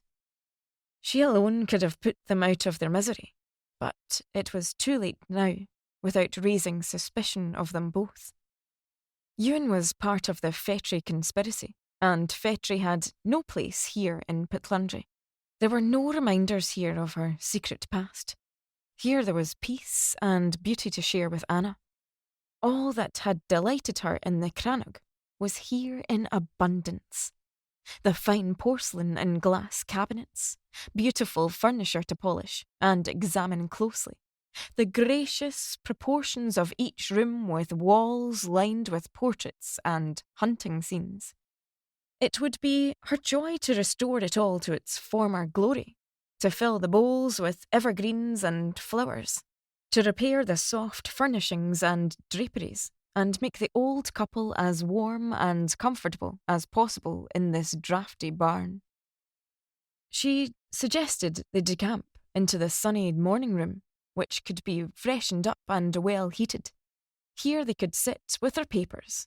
A writing bureau was moved from their correspondence, and sometimes meals were taken in the old kitchen, so there was constant warmth and less upheaval. Now that Christmas was coming round again, and all the family were returning for the holidays, Min took delight in preparing the drawing room, dining room and bedrooms for the coming celebrations, and there was always somewhere safe for young Anna to toddle. For her sake alone, she had placed her wedding portrait prominently in the little sitting room so that no tongues would crack about whether she was one of the many dubious widows with posthumous children. Here she was Mrs. Broddick, Mrs. Mary Broddick. This fresh start was honoured with her best name. As Min went about her Christmas preparations one winter morning, she stamped her feet in the snow, sniffing the air with a strange excitement. There were trees and hills all around Pitlandry. Afternoons off were spent wandering through the parkland, with Anna in the pram trying to identify an oak from an ash, a rowan from a beech, kicking the leaves into crunchy piles. There were no howling gales and salt spray to stunt the growth of a forest. Shrubs were sturdy and full of berries. It was the lushness of this border country that stunned her senses. Pitlandry was like living in a woodland paradise, with no sea lapping at the door whispering, reminding her of their treachery. Not that paradise did not have its own noisy side. Min smiled, staring into the old stables, which were piled high with boxes, wheels and spare parts for motor engines. Strange vehicles came and went in the night, leaving drifts of weird tarpaulin shapes by the stable door. She never knew what might be parked up each morning outside her cottage door, but one thing was for certain. Captain Henry Lennox and his band of merry men would trough the last of the bacon rations at the kitchen table. The captain appeared one morning in the October after her arrival, blocking her in. "Do you mind not parking that crane outside my door?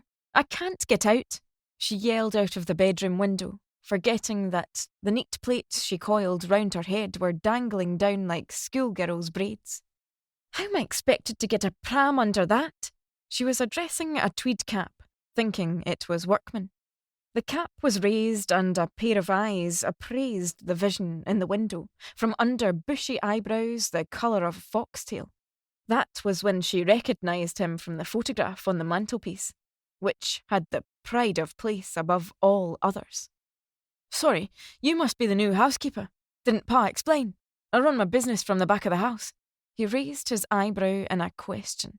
Min flushed with embarrassment, but he just laughed and waved. "Give me 2 shakes and it'll be shifted." Captain Harry came and went like the tide.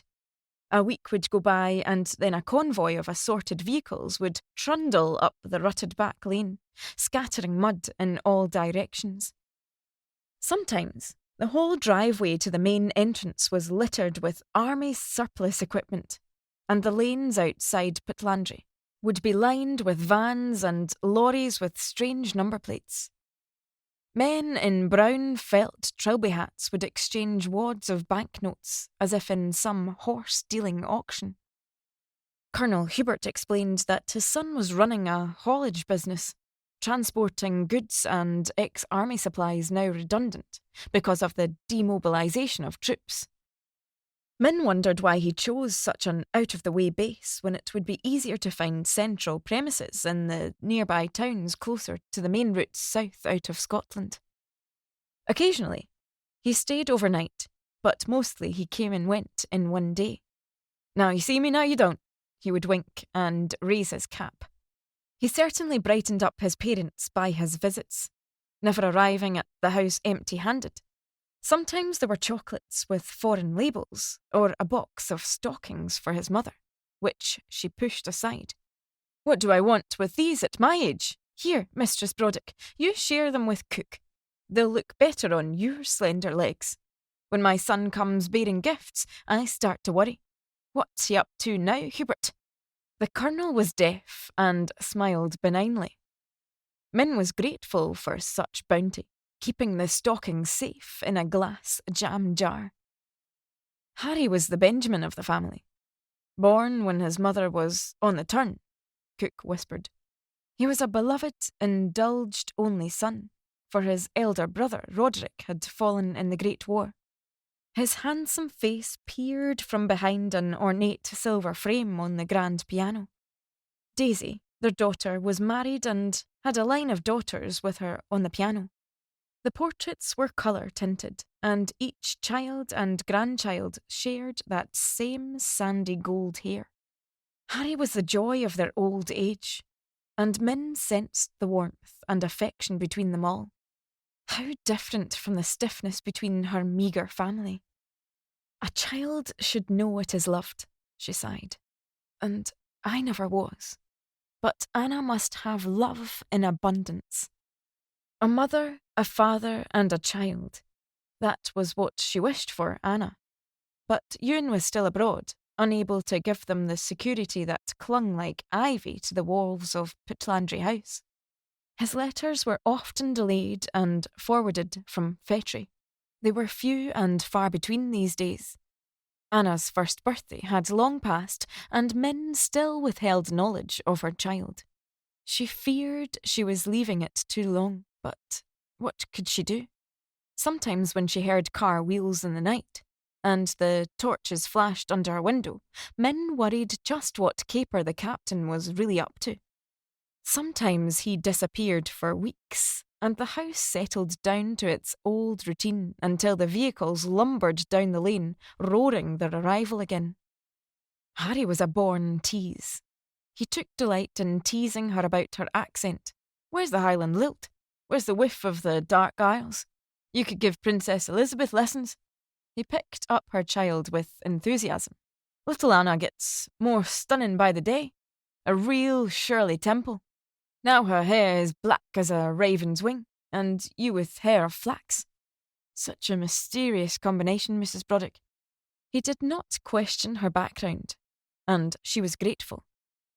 Min tried to stay unruffled, and did not rise to his baiting, but she was unused to such teasing, and didn't know how to react. One afternoon he returned from the town with a handmade wooden trike, with 3 sturdy wheels that Anna could trundle across the cobbled yard and pretend to ride. From that moment, he was hers, and she ran to him, the minx, like a puppy waiting for a dog biscuit, tugging at his pockets. It was the oldest trick in the book, to get the woman through the bairn. Min stepped back on guard from this charming young employer. All her mother's dire warnings were ringing in her ears. He was not particularly good-looking, rugged, foxy with bright blue eyes and creases on his cheeks from grinning a lot. He wore tweeds and outrageous shirts, gaudy ties that didn't quite match. There was no mistaking his accent, his breeding, his affluent, generous manner, and she was suspicious of his obvious charm. Men like him could take this Pitlandry paradise for granted. The land, the house, the elegant surroundings, driving an open-topped sports car with a foreign name. He was everything Ewan was not, worldly with a shrewd business sense, more English than Scottish, and no sailor. Yet, she sensed he was fishing for a response from her, flirting with an ease that unsettled her. This was new territory, and she was afraid. All the troubles in her life came from the men around her. A storm of rekindled passion for Ewan had thrown her marriage off course, and nothing would be in its expected place ever again. It was safer to be wary and polite, until Harry laughed and called her Mrs. D'Anvers, a jibe that meant nothing to her until she took Daphne du Maurier's Rebecca off the shelf. Anna had no such qualms about the man who bounced her on his knee and brought her pop-up picture books and sang nursery rhymes to her delight. Min felt so guilty that this might be Ewan's privilege, not Harry Lennox's role. She was robbing him of the pleasure of knowing all about her antics. Then, out of the blue, Ewan wrote saying he was soon to be demobbed and wanted to study art in London, of all places. He wrote to say he had won a travel scholarship and would she go abroad with him. Min panicked that he might call on them unexpectedly. He was from the past, with all its secrets. She wanted no reminder of her perfidy, however much Ewan was a part of her heart. How could she contemplate dragging a child round war-torn Europe?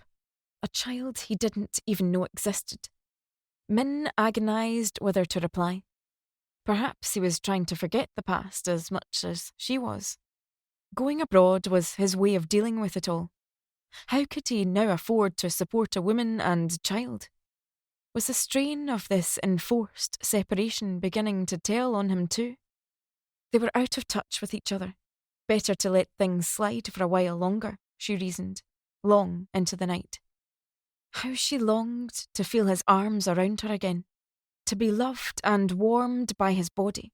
But here in Pitlandry House, she felt safe from the pressure to face the future. Here she spoke only her refined English, like a foreign language. Here there was beauty and security, and no one was interested in her history. Harry Lennox was another matter. What was he up to? Was he amassing a fortune on the black market? If so, good luck to him, she mused. He was taking his chance, as she was taking hers. Is this why he had dumped his parents in this country hidey-hole? Was some of the stuff on secret display not exactly surplus to army requirements, but gently removed from the stockpiles by stealth? What the eye does not see, the heart does not miss. Was that how she was treating Ewan? Lately she kept watching her daughter, her fierce, stubborn tantrums, the way her hair curled tightly, and those dark eyes. Whose eyes were those? Was it possible, after all, that she was Ewan's child? How could she deny him knowledge of her? Min shuddered at the thought of all her deception, and wrote a Christmas letter at once to Ewan, begging him to come up north for Hogmanay before he made any further decisions. There was so much she needed to explain to him in person. For once, she let Harry drive her into Pitlandry Village for the bus to Peebles, where she could buy a few small gifts for Christmas. Knowing Ewan would be arriving soon kept all her nagging doubts at bay. This deception had gone on too long. It was ridiculous not to share her news with him. Christmas celebrations were still something new for Min, so different from their puritanical Highland celebrations. On Fettrie, there had been no Christmas, only a New Year ceilidh and some black bun. There was never any money for lavish presents and fancy food. She hardly knew how to make lavish preparations that first winter, and had to ask cook what was the done thing in the household. It was Edie Laurie, the cleaner, who came to her rescue, telling her which greenery to bring in and hang up, where all the Christmas decorations were packed away. There was to be a party for Daisy's children, and someone would dress up as Father Christmas on Christmas Eve. Soon Daisy Lennox would be arriving with her girls from London. Gil Chisholm, the gardener, brought in a large spruce in a barrel for the Christmas tree, and it started to snow again. Harry arrived bearing boxes of candles and wine and dried fruit, dates and walnuts, tiny oranges and a fruit called a banana, not seen since before the war. No one asked how he had acquired such luxuries. It was Christmas after all, and Christmas was the time for indulgence, Min was learning. Anna reached out to grab the candles from the tree, her eyes sparkling in wonder at the lights and tinsel. Min had never seen anything so beautiful. There were even presents under the tree for Anna and Min. A pretty dolly with a porcelain face and a cashmere scarf for the housekeeper. It was like watching one of those wonderful Hollywood film scenes coming to life before her eyes, with log fires and tinsel clinking crystal and the exotic, spicy smells of the season. Nothing had prepared Min for the pleasure of it all. Daisy's girls, Bella and Poppy, latched onto Anna as if she was their own toy doll.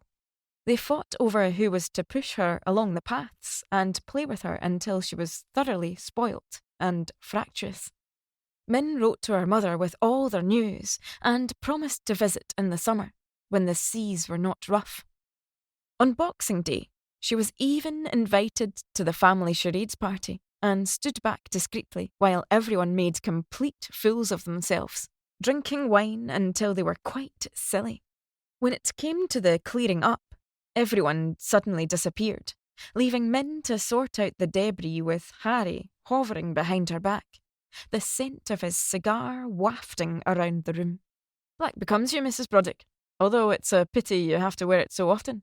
I should love to see you in a midnight blue satin and silver.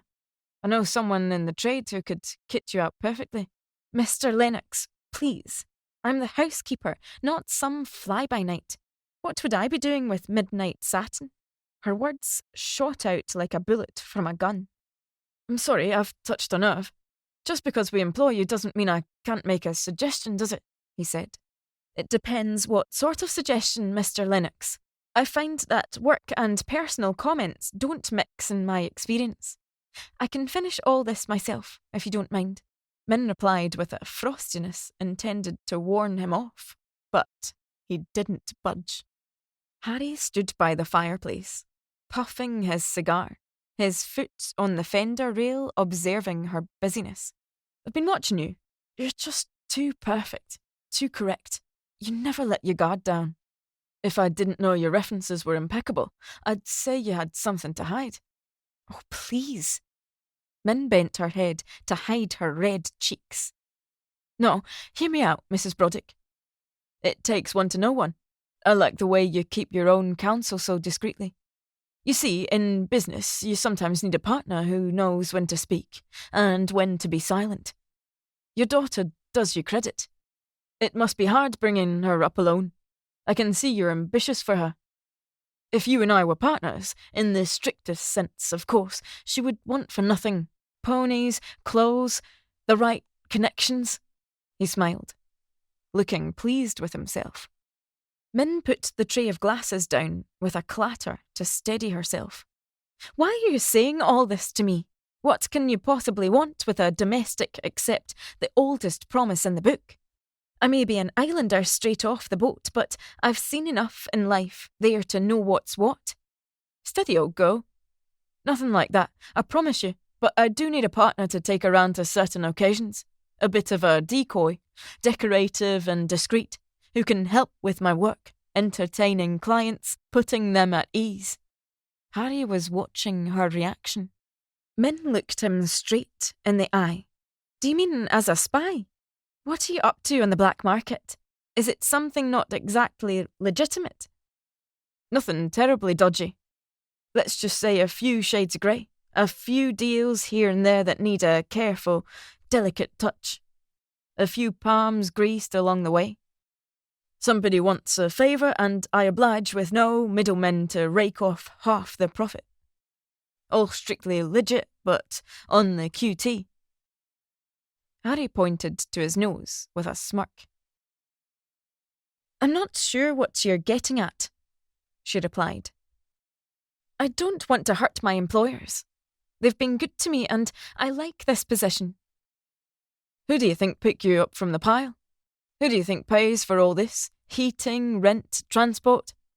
Did you think it was done in my father's war pension? Come on, Brodie. I chose the house and I want my parents to have every comfort. Do you think I'd risk their reputation? There's so much business out there for the taking, but it all takes time. And delicate negotiations at dinners and soirees. All I'm asking of you is to dress up and be my guest. No strings, I promise. I gather there's some Highland laddie waiting in the wings. Min smiled with relief. Yes, there is. Someone I knew on Fetri. We were engaged once before the war. He'll be coming up for Hogmanay, If I do help you, it will be only for a short time. I'm not in the market for any other arrangement." "No, of course not. I wouldn't dream of suggesting such an outrageous arrangement. Strictly business.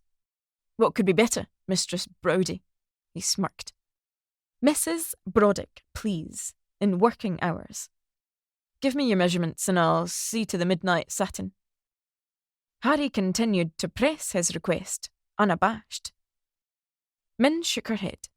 "Thank you. I'll see to my own wardrobe if you can find the coupons and the cash." If this was going to be the arrangement, the sooner Ewan was in the picture, the better. The snow fell gently at first like plump feathers, blanketing out the gardens and the paths. But Ewan did not arrive. She had arranged digs for him in the village in Edie Laurie's box bed. Min waited for the post, but there was no reply. She had found out all the connecting train timetables from the south just in case he needed transport.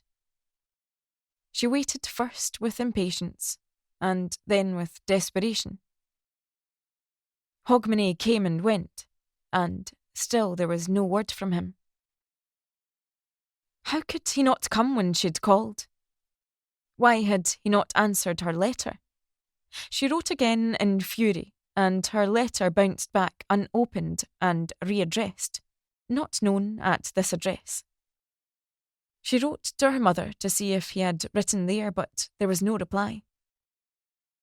The snow kept falling steadily, blocking the roads and the rail tracks, and cutting off Pitlandry House from its village and suppliers. Now came the battle to survive against ice and snow on a scale not seen in the district for 100 years. There was no time to mourn Ewan's desertion when there was a household to feed and keep warm. The drive was blocked, and they shovelled a rough pathway until Harry's equipment supply came in the nick of time, with a metal snowplough attached that could be stuck to the old tractor. Every day, Min drove it up and down from the cottage, through the courtyard, to the back of the house to clear a path to the fuel store and the coal house, and watched with despair as their food supplies began to dwindle. On bad days, no supplies reached the house, and Min was forced to scour the larders and pantries for something to make warming broths and stews. All Mistress Lamont's strict training came back into use as she gutted frozen poultry, pheasants and rabbits for the pot. Mrs. Lennox caught a chest cold and had to be laid abed downstairs by the fire. The doctor came out with snowshoes on his feet. Harry fought his way through the blizzards to relieve the siege with fresh supplies in an army jeep towing a trailer.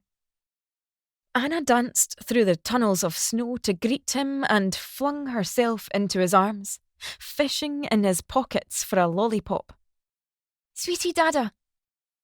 Min blushed at the child's words.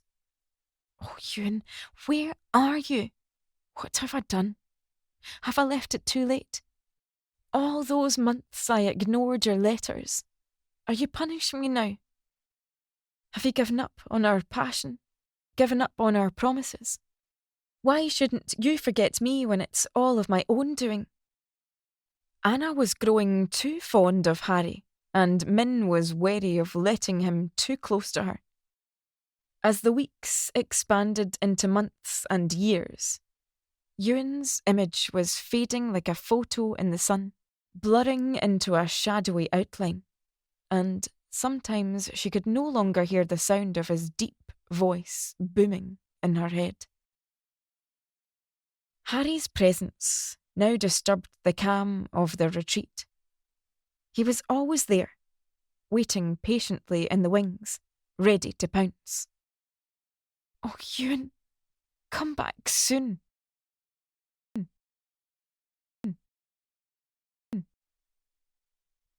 Chapter 2. April 1947. In the spring of 1947, Ewan McKinnon returned to London. He had not meant to stay in France for so long, but when his bursary ran out, he took himself down to the vineyards to help with the grape harvest. He had drifted through the autumn and terrible winter of early 47, visiting all those who had helped him evade capture in 43. Now, as a free man, he visited the forest haunts, paying homage to old friends in the Maquis who had been captured, tortured, or shot, calling on those families who had risked their lives in making sure that he survived. Wherever he went, he was pressed to dine and stay to talk over old times. That first day in France had altered the direction of his own career away from destroying bridges, rail tracks, gun turrets, and killing men and towards creating pictures. He toured old haunts, sketching the broken fragments of warfare, bullet-strafed houses, execution posts, bloodstains and bomb sites, capturing the sorrow and the pity of war with his paintbrush. Now that the truth of the real resistance had come out from the shadows, he was able to verify and honour those brave souls mistaken for collaborators in the heady days after June 44. That first return to Fétry had been overshadowed by news of Min's marriage and the tragic events that followed their lovemaking. He'd vowed to stay away from the island for her sake to protect her from gossip and calumny. Once his commission was finished, his tour of duty over, he attempted to settle down into a training course. But formal teaching did not sit easily on this ex-commando, nor did the constraints of civilian life. It was not the way he wanted to learn his craft. In truth, he no longer knew exactly what he wanted to do. Only the thought of Min eventually by his side kept him plodding at his formal studies, but she was proving elusive and difficult to contact. Why did she not write regularly or come to visit him? He was glad that she had broken free from the confines of Fétry for a temporary position in the Scottish borders. Yet, why was she so vague about her exact location and seemingly disinterested in the news that he had been awarded a minor bursary to help with tuition and the rent of a Paris studio? Did she no longer care about the reunion? Nothing was turning out how he had hoped. The chance to study abroad seemed the only answer to his restlessness and disappointment. His mother had died while he was abroad, and his father was now settled in a parish close to Inverness. There were few ties left on Fétry, just the occasional cheery letter from his old school chum Joanna McCallum, who was teaching in Glasgow. Joanna knew nothing of Min's departure and seemed surprised that his old sweetheart had left the island. Ewan wrote one last letter to her last address, telling Min of his decision to go abroad and suggesting that she might like to join him. No one would care if they were lovers. Why did she not reply? He waited and waited, and then left for France without a backward glance. Two could play at that game, and he was far too wary to query her silence. Only when he returned to his London digs the following spring to collect his battered trunk from a student friend was he given a pile of mislead letters. Among them was Min's desperate letter written in Christmas 1946, begging him to come north for Hogmanay to Peebles by train. His first instinct was to find a call box and make a trunk call, but for the life of him he didn't know the name of her employers. He sent a telegram to the post office at Pitlandry to be forwarded to Mrs. Broddick, housekeeper at the big house, saying he was on his way. He bought a ticket at King's Cross Station and sat on the platform, dreaming of this long overdue reunion. Now there would be no one to hinder them being together. Months of travelling had hardened his features, coarsened his skin, fleshed out his lean frame. Living on cheese and wine and good bread once more suited him. Only his clothes were worn to tatters, his corduroys baggy and smooth in the seat, his tweed jacket patched at the elbow, and his thick beard made him look like a tramp. As he peered excitedly out of the sooty window as the train rattled up the east coast towards the borders, he knew Min would accept him just as he was. He could not wait to see her face when he turned up on her doorstep with open arms and a knapsack full of drawings and a bottle of lovely perfume. The years in between would seem as minutes once they were together. How could they have stayed away from each other so long? It was Ken Broddick's accident that had forced this separation. For all he'd fought in dirty skirmishes on lightning raids, killing soldiers, traitors, the shoving of her husband's body off the rock to the mercy of the sea, was something he could not forget or forgive. They should have told the island constable and be damned. It was all his fault, and the silence had gone on too long. This troubled his conscience. Was this why neither of them was able to refer to that last meeting? Was it guilt driving this wedge between them, tearing them apart? They had punished themselves with silence for too long. He was looking out over the grey North Sea coast with interest. It was no surprise that most of his artwork was haunted by the sea, that the upsweep of the waves, the swollen waters of Fetri, found its way time and time again onto his canvas. The sea was his constant inspiration and his curse. He drew upon boyhood memories of canoeing along the coast. The rocky outcrop where Agnes had died was imprinted on his mind's eye. All the momentous events in his life had taken place close to the shore. From memory, he could picture the changing colours of his own familiar seascape. One day, he knew he would have to go back and face those distant shores. But not now. Now he was in the lush green borderlands of Scotland, within sight of Drumlin Hills, cavernous gullies where the Tweed rolled down amongst the pines and firs, and grazing sheep and cattle fed on green pastures. It was an alien landscape to an islander used to flatness, white sands and a stretch of ocean. As he sat on the country bus, twisting and turning on his way to Pitlandry, he thought only of Min's welcoming arms and the sight of her silvery mermaid hair. Now they could be together. The driver dropped him off by the iron gate posts. He saw before him a long drive, sloping down towards the river, lined by huge black poplar trees. Ewan strolled slowly down the lane, sniffing the blossom, savouring the sight of the stone house nestling in the hollow, the roof of its one turret glinting in the sunshine.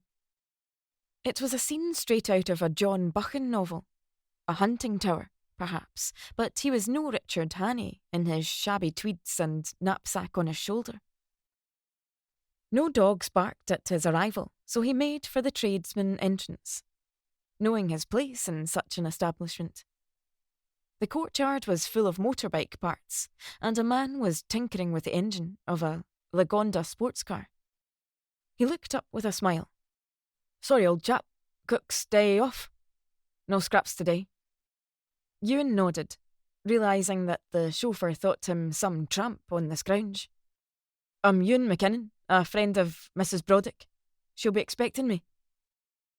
"Are you now?" replied the chauffeur, looking at him more carefully. "Ah, the Highland laddie, could it be? The Wanderer returns. I think she was expecting you last Hogmanay." "I didn't get her letter," he explained. "I've been studying abroad. I've only just got back. Is she inside?" Ewan found the man's attitude vaguely patronising and made for the door. "Sorry, no can do. You're too late. She left for Edinburgh this morning on business. She was not expecting visitors. But I sent a telegram.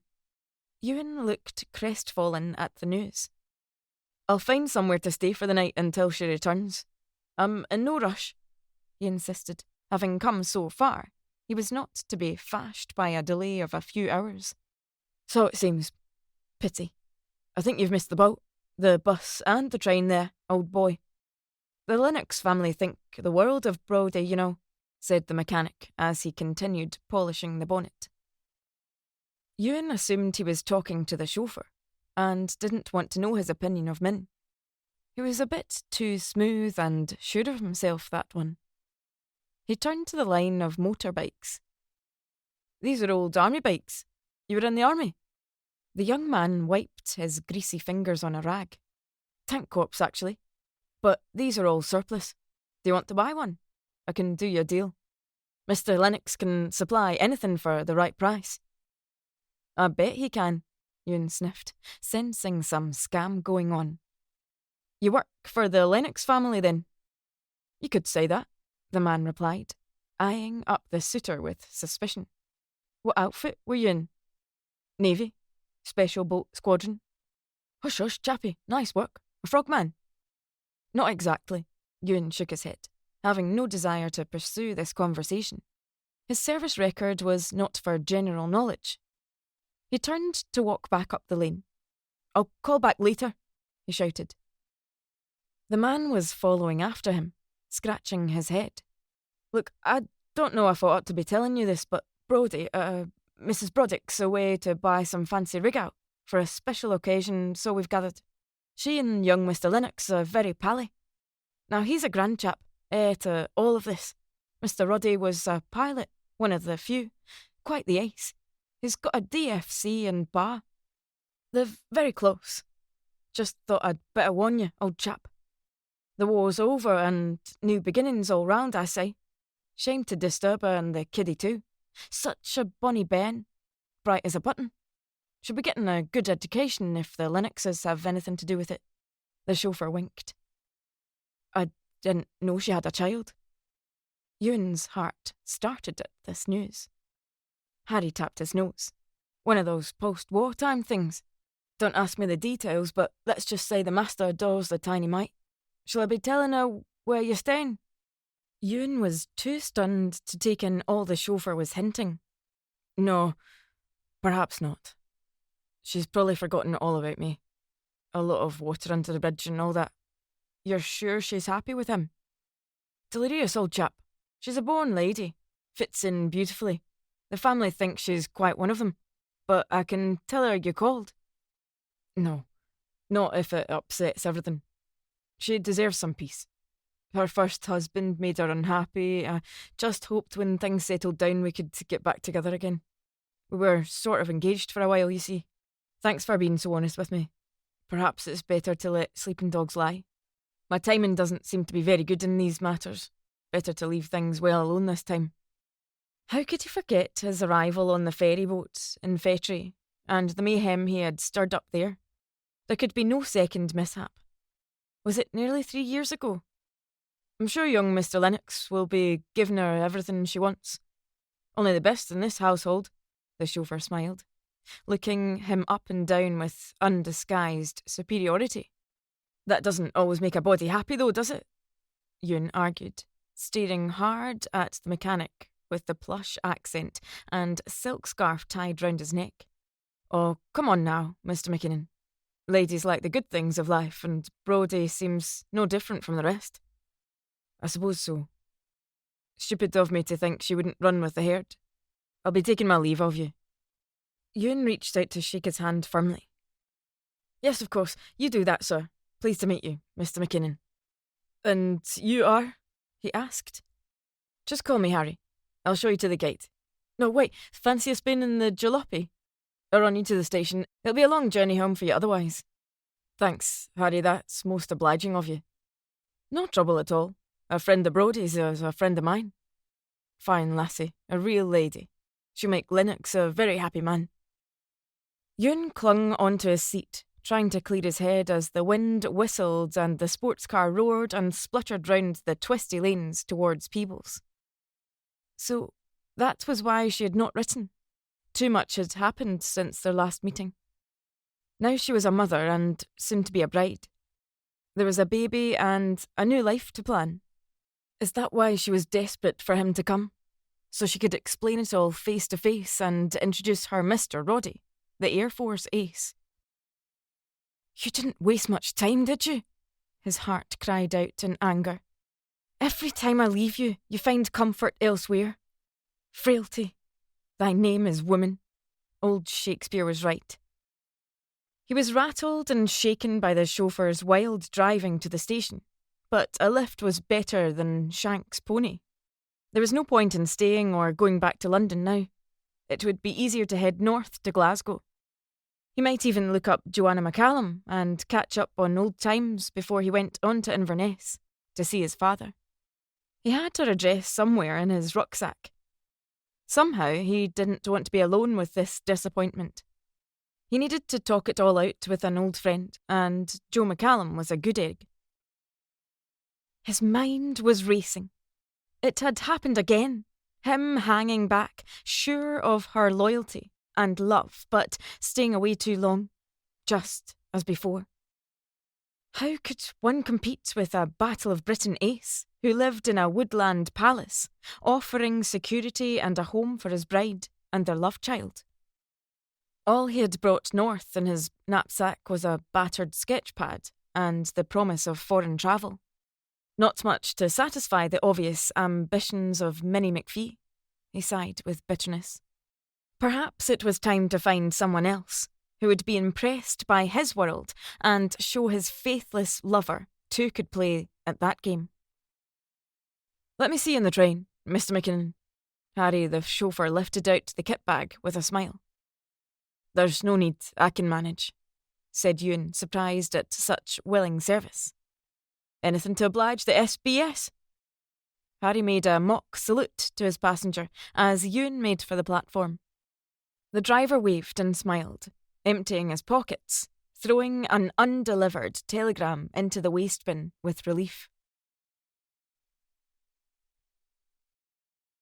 It was a glorious evening as the bus cornered the lanes tightly, brushing against the leaves of overhanging trees. Min looked up at the flashes of spring greens and the blossom dripping from the boughs like welcoming garlands. She would never tire of this journey from the bustling city out into the winding, rolling lanes along the River Tweed, which flashed and danced in the late afternoon sunlight. She had sat down wearily after a successful shopping trip to Edinburgh, with a box containing a ball gown of midnight blue velvet, studded with silver sequins. It had been fun trying on all the gowns in the wholesale warehouses that Harry Lennox had managed to get her passes to view, but to watch the beautiful panorama unfolding before her with her daughter sleeping on her knee was a luxury no money could buy. It had been a lovely excursion. Harry was waiting for her at the halt, looking especially pleased with himself. Come and see my new sports car, he said, ushering her into the passenger seat to view his Lagonda, carrying her sleeping child into the car. Do you like it? Not another change of car. You never keep them 5 minutes. But it's very swish, she smiled indulgently. Harry and his sports cars were a family joke. Anna was ready for her cot. Harry followed them both into the cottage, eyeing her box. So you made a purchase. Good show. Can I come in? You will try it for me. I want to see you in all your finery. When I've put Anna to bed, she replied wearily, for it had been a tiring day spending his money. Why don't you call her Nancy? He said. She's my child. I like Anna, she replied. But Nancy suits her better. Nancy Lennox, how does that sound? Min looked up at him, shocked by his presumption. Don't be silly, Harry. She's a Brodick. Is she? If you married me, she could be a Lennox, he whispered, staring at her. Are you drunk? Why should I marry you? She said, shaking her head. No, I'm not drunk. Never more sober. Marry me and I'll give little Nancy the whole world as a plaything. She'll have only the best, and a mother too. Fine clothes, horses, and a respectable name, he said, grabbing her hand and kneeling on the floor. You are drunk. Get up. I told you I'm not free to marry anyone. My husband may be dead, but in the eyes of the law, he's still missing. I'm not free to marry anyone yet, and if I were, there's someone else. What had brought this on? You can forget about him. I know he never bothers to answer your letters or contact you. What sort of relationship is that? Harry knew how to press home a valid but painful point. He must be abroad still, she argued. I don't know. My private life is none of your business. How dare he question why Ewan had stopped writing to her? Anyone could see she was still rankled by the long distance between them. Oh, but it is, young lady. Ever since I saw you hanging out that window with those golden pigtails, I knew I was never going to let you out of my life. Ever. Even if it does take years. You're the one I want, and what I want I usually get. Harry was smiling wickedly, raising his brows in a challenge. I was taught want never gets. I'm not one of your black market falling off the lorry bits up for sale to the highest bidder, she snapped. You'll never get a better offer than this. I can give you comfort and luxuries. Think about it for Anna's sake. I'll be patient. I'll stay on my bended knee all night if I have to. But I'll not be thwarted by you or anyone. Go and change into your glad rags and let me see what wondrous goods I'm buying. Harry wafted her into the bedroom. There was such a glint of lust and ambition in his foxy eye as he appraised her body, her posture and the flush of her cheeks. Her fingers trembled as she unfastened her plain clothes and fingered the exquisite fabric of the dress, looking at herself in the mirror. Why was he being so attentive? She could hear him singing a nursery rhyme to Anna. Perhaps she owed her daughter a secure future. What if Ewan never came to call? What if he didn't acknowledge the girl as his? What if she wasn't his baby? She made a grand entrance out of her little bedroom, shaking with the chill and a frisson of fear. Harry's eyes lit up. You pay for dressing, Brodie. I know we have a business partnership, but it'll work even better if you do me the honour of marrying me. You always make me so proud when I take you to meet clients. But I want more from you. I want to see passion in those icy blue eyes. I want everyone in the room to see what a beautiful woman is on my arm. You've tantalised me long enough. I don't care a jot if your hubby's alive or dead. Marriage lines are only bits of paper. Who cares if we jump the gun? We can go abroad. No one will know. You and I are going places, my darling. Pitlandry House will soon have served its purposes, and I'll take us south to England, the continent, wherever. What do you say? He whispered, his eyes sparkling in the firelight. This is only the beginning, Brodie. Only the beginning of a wonderful life. Come here and let me kiss away your fears. I'm going to make you so happy.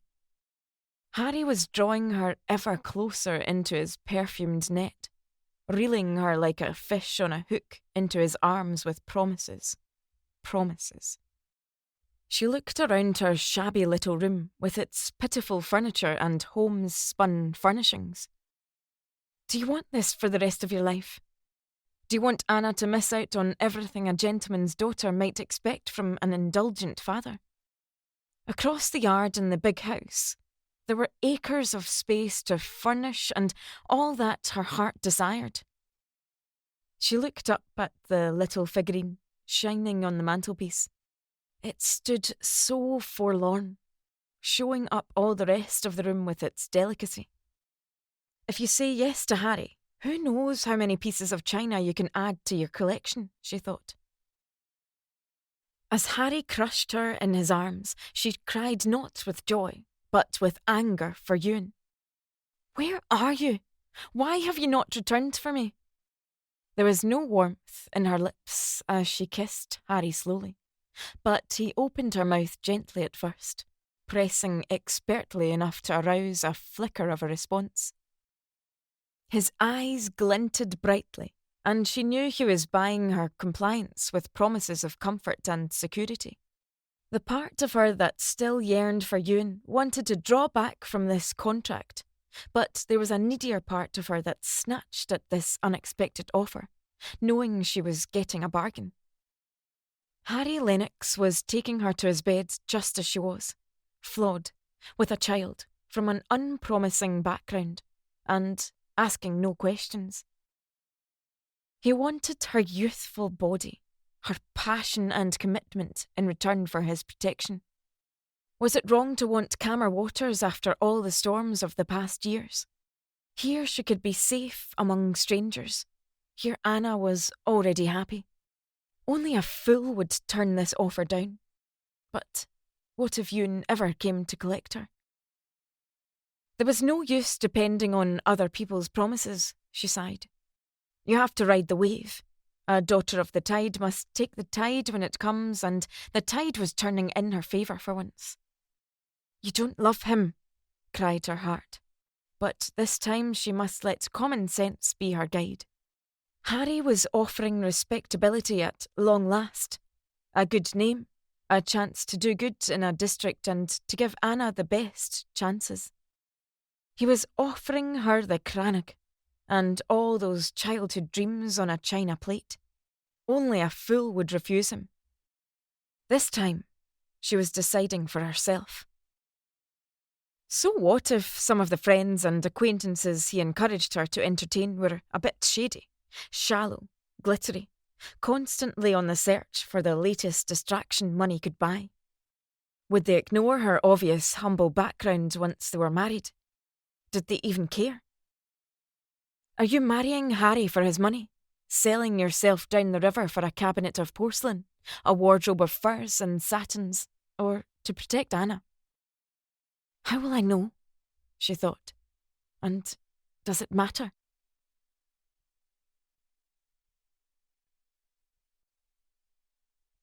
Chapter 3.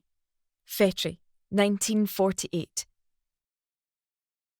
In the summer of 1948, Ailey McPhee made her summer progress from Fetri via Glasgow to visit Niall and his wife, Mima, in Rutherglen, then on to the Pitlandry House, where she sat bemused in the kitchen gardens, admiring the rows of vegetables as Gil Chisholm hoed the weeds down neat rows.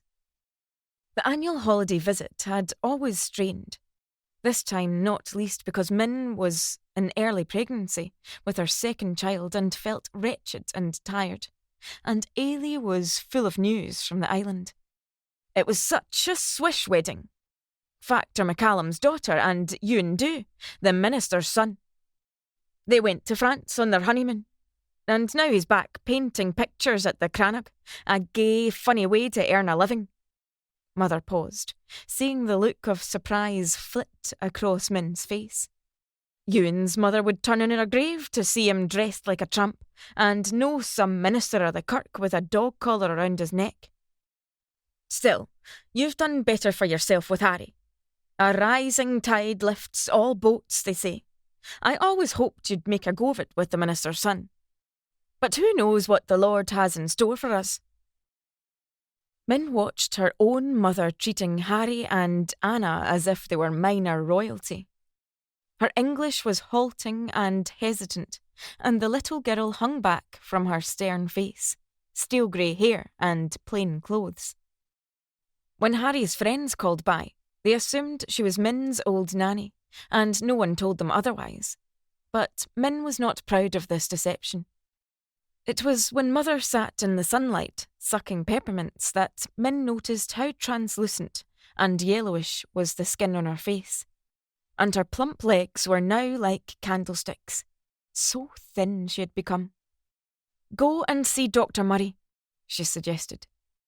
Mother shook her head firmly, saying, I'm fine enough. I can wait. This inland air is too dry for my taste. I miss the tang of salted ling in the wind.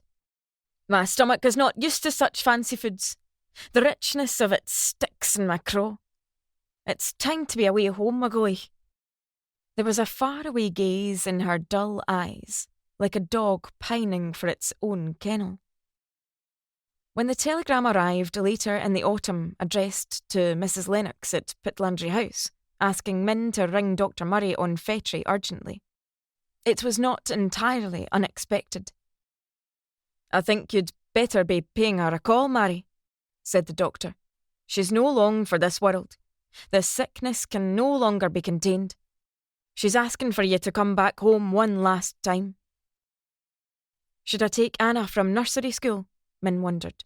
But the prospect of them squashed into the stone cottage, facing a dying old lady, was unthinkable. She must face this journey alone. Harry would see to her with Edie Laurie's help.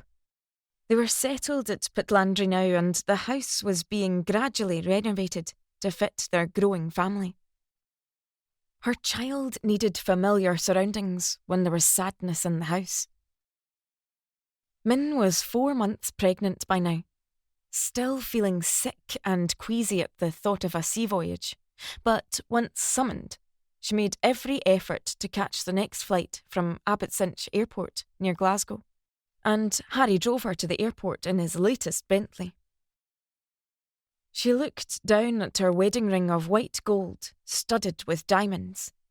They had married abroad discreetly in the autumn of 1947, and Edie Laurie, who'd married Gil Chisholm, came to live in the cottage in Min's place. Her life was now running a large household. Mother's death would be the last chapter of her old life on Fetri. "I can come with you," offered Harry, anxious for the health of his coming child. "We can transfer her to a private hospital in Peebles if you wish." "No, she would hate being among strangers. Better to go alone, I think. I don't know how long all this will take. I want you to be around for Anna. And see to all the alterations in the kitchen," she said, looking round proudly at her new modern kitchen, with tiled walls and the latest kitchen range. "I want everything shipshape for Christmas when Daisy comes. Make sure that the decorators finish on time. It sounds as if this is going to be my very last visit to Fetri." As the plane bumped in the clouds on this sad journey north, she could feel the old pull of the Isles returning. She had not regretted her decision to live with Harry. Anna must have a father, someone to provide for her and cushion her from the harshness of life. No one had ever provided for Min, only a grumpy parent and an absent uncle. Her own children would have a better life. She smiled, thinking of Harry's persistence in wooing her. He made her laugh, distracted her from her bouts of doubt and gloom. There was none of the old fear in making love with Harry either. He was experienced with women, and it showed. He knew how to climb the ladder of success. In uniform and a kilt, he was passable. Most of all, he belonged to the world she had always aspired to. All her life, she had been preparing for this role, even at the Cranach, she mused. Dressing well came easily, for she had an innate sense of style and an eye for colour. She looked elegant in the new Dior fashions, with their full skirts and nipped-in waists. Speaking with her careful cut-glass accent gave her a cachet among the border country set, who were intrigued about her mysterious background, but assumed she was one of them from her accent and elegant clothes. She had started off simply as Harry's escort, his consort, and gradually become Brodie Lennox, his queen, his equal. Any black market dealings were abandoned in favour of more respectable business acquisitions now. Harry sniffed out companies to be bought and sold on, developed transport and haulage links with the continent. Harry had the knack of finding the right man for the job and placing him in authority, giving himself time and freedom to mix in the county, in the hunting, shooting and fishing fraternity, who had contacts in London and within the right circles around Edinburgh. Once she was his wife, she was invited to join the exclusive charity committees and the coffee morning circuit, where she too could glean information to further their cause. Together they were a team, and Harry adored his little girl. In the early days, she covered for him willingly, lied to keep his standing afloat, pretended and disguised their rickety finances when deals went wrong side up, flirted with disgusting men to keep them sweet. It had not been easy, but Harry had delivered all his promises to her. He was a safe option and a sure bet. He would never let her down. The fact that she had never really trusted him was always pushed to the back of her mind. When his parents died within months of each other, there was no reason to stay on at Pitlandry, but neither of them could bear to move south. Sometimes she dreamt of Ewan and the gale of passion he could stir up within her. News of his wedding had only convinced her how right she had been to choose Harry, but she envied Joanna McCallum. The ring he had given her was confined to the back of her dressing table drawer, in its maroon battered box. She could not bear to look at it. Anna would have it one day for her birthday. In her eyes, he had proved as unreliable as Ken Broddick. The fact that Ewan and Jo were staying on Fetri now terrified her more than facing her mother's death. Mother was lying in the box bed by the fire, with kind neighbours keeping the peat fire banked up and steaming pans of broth on her new stove, but she was too sick now to eat much. It was time for Min to roll up her sleeves and cede to her comforts to make their last days of her life more bearable. They had begged her mother to let them build her a bungalow on the Macher, but she had refused all help but a little money for repairs. Now it was a dark November night, and the gales were howling over the damp Macher. Min stared around the room, sniffing that familiar fug of smoke belching back out of the hearth, wondering how she had ever lived in such a hovel. She tried to stifle such shameful thoughts as her mother lay close to death. The two of them had never been close, not even when she was young, for Mother had seemed so grim and downtrodden, having to kowtow to Uncle Niall's commands as if she was his servant, grateful for a roof over her head, not his sister.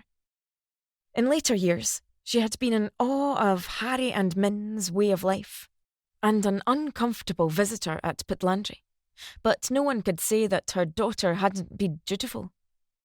She did feel guilty that she had not brought her down to Pitlandry to live in a modern cottage, to spend her last years in comfort, but Ailey was stuck in her peasant ways, and spoke such halting Highland English that it would have been painful for both of them.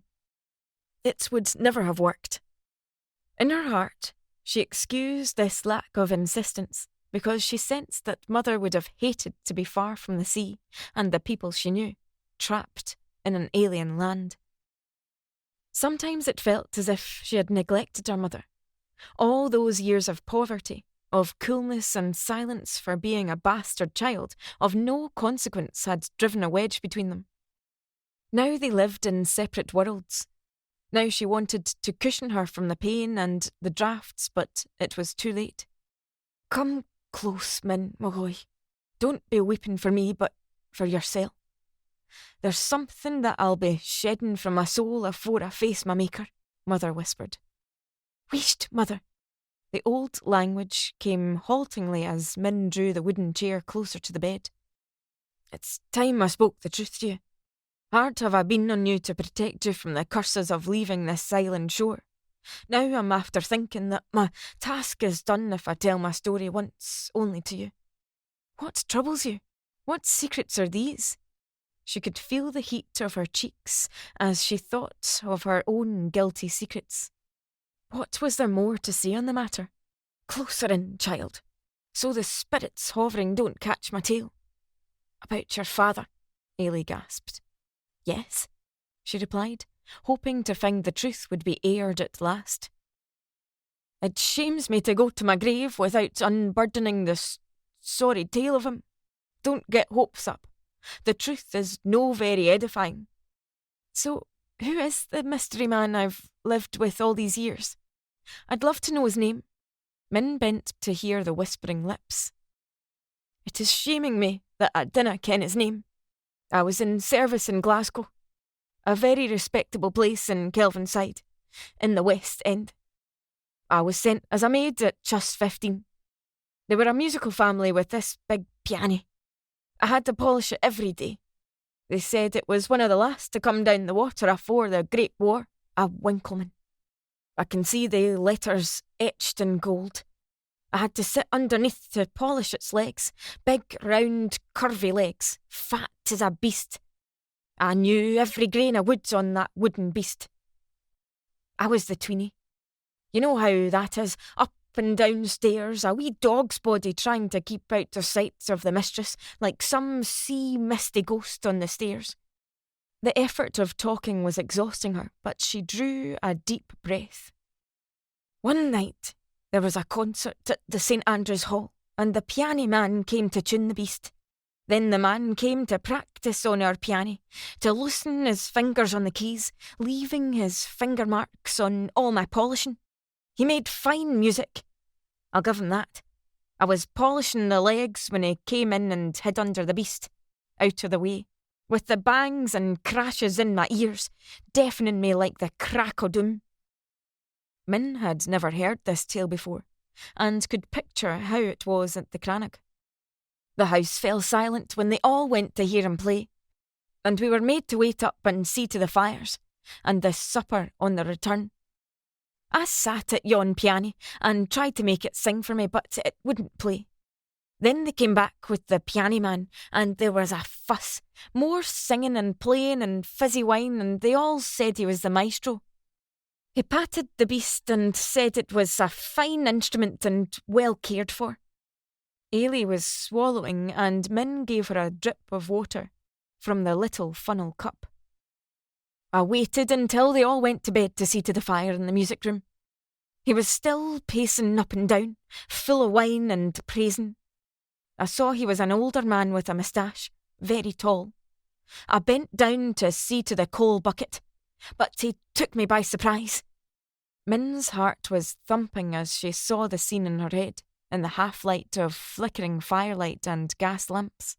The rump of the young maid in her starched, rustling skirt, round and inviting, the man watching her bend. He took me on the floor under the piano. I was trapped like a ship in a glass bottle. He forced me open, for his own relief, like a bull at a coup, as if I was some beast on the field. I was so afeard. I shut my eyes to hide from this shaman under the roof of the damned piano. Just a wee maid I was, intact, innocent to the ways of men, but no more after that night. You heard of such things, but the shame of it, I'll say no more. Oh, mother, who was it who did this to you? I've no mind of his name. Only his music and his piano, but I ken he was from foreign parts. He spoke a gay, queer English. His shadow was tall. I found golden hairs in my shirt. You must have his looks, for they're no mine. I was so shamed when I knew my condition that I wrote away home and begged for my fare. I told nobody. He was the guest in the house, a stranger, but no gentleman, so it makes no difference. I never clapped eyes on the beast again until you were born, and I saw those blue eyes staring up at me. Give me a sip of water. Min poured from the stone jug into the invalid's cup, with its tiny spout to aid the supping of liquids down her mother's parched throat. All this time I've let them think I fell to some fisherman as his whore. Then I hear you singing and carrying on, making music and growing like a beanpole. I wished you dead many a time, but new life flies with its own wings, they say. And you've made your way despite your birthing to be a lady, one who can hold her head up in any company. I see you turn your nose up now at the bed on which you were born in such fear. Ailey lifted her head from the pillow as her daughter wept at this sad tale. All this time you've kept this festering in your heart. It wasn't your fault. You should have told me before, she cried. Would it make any difference, Mogoy? What's for you will no go past you, as well you know. Ailey sobbed in gasps, and Min grabbed her bony hand and cried for all the pain her mother had held in her heart. It tore at my heart to see you at a piano singing and carrying on, knowing where you got all that music. What's done is done and can't be altered. I've said my piece and that's the end of it. I can go now and it's time. I've had enough of this pain. It's been a hard life, but the Lord is merciful. The doctor has eased my pain away. Fetch the salt and the earth. Min wept softly as she searched for a saucer and sprinkled some salt and drew grit from the soil outside the door, mixing them together in the saucer to place on her mother's chest to settle her dying spirit the old way. Why wait until now to tell me all this? Her heart cried out with shame and pity. If only we had been closer and not such strangers. Poor, lonely mother. These last words on earth explained her strictness, her shame and her reluctance to let her leave Fetri. Has the tide turned yet? I shall go out with the tide into the sea without a shore. Ailey lay quietly, with her face to the wall, turning from life, breathing in rasps now. Min dozed by her side, jolting herself awake to see if there was any change, holding her hand. In the early light, she saw that there was no more breathing and opened the door to release Ailey's spirit into the wind. The shoreline was littered with spoils from the sea and the tide was far out, carrying her mother's sad soul to Tirnanog. There would be much to see to, visits to make and a funeral arranged. She would wire Harry not to come to the funeral. She would see to it all herself. In death as in birth, there had only ever been the two of them. So now Ailey would have the best of funerals. It was the only way Min could soothe her guilty heart. Underneath her fine clothes, cashmere and silks, the mink coat and the diamond watch flashing on her wrist, the handmade brogues, nothing was changed. Here on Fetri, she felt still that bastard child, conceived in lust and born in fear. Why had they never understood each other until it was too late? If only she could have admitted how right her mother was to fear her own fate. How ungrateful she had been. If only they had loved each other, but there was no touch of love between them. Even at the end, they had kept their distance. In the days that followed, she was busy making arrangements, ordering provisions and a hearse, until Uncle Niall and his shrimp-like wife, Mima, came on the first boat from Glasgow. As male head of the household, he wanted to make all the decisions. She retreated into the local hotel, sick of watching Mima claw her way through Mother's trunk like a vulture, sifting out all Min's expensive gifts. Silk scarves and lamb's wool cardigans, pretty stone brooches, still unwrapped and unused, packing them in her suitcase to take home for herself. Uncle Niall saw to the burial plot and the catering for the funeral tea. Harry sent a lavish bouquet from Ayr from Anna. Mother might have been born in poverty, but she was buried with no expense spared on Min's part. Her presence on the island did not go unnoticed, and many, more out of curiosity than duty, called to pay their respects. Uncle Niall was just as wizened and dour as she remembered as a child, and his wife tried to pretend all the tasteful catering arrangements for the funeral tea were their own idea.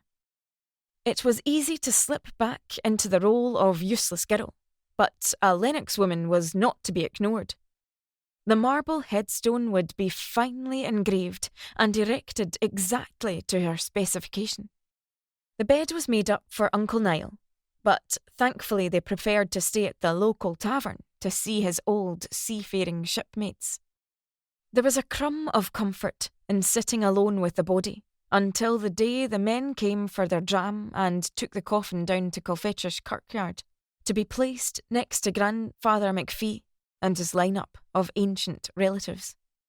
Here they were warmed with another dram and then on to the Tullach for Niall's wake.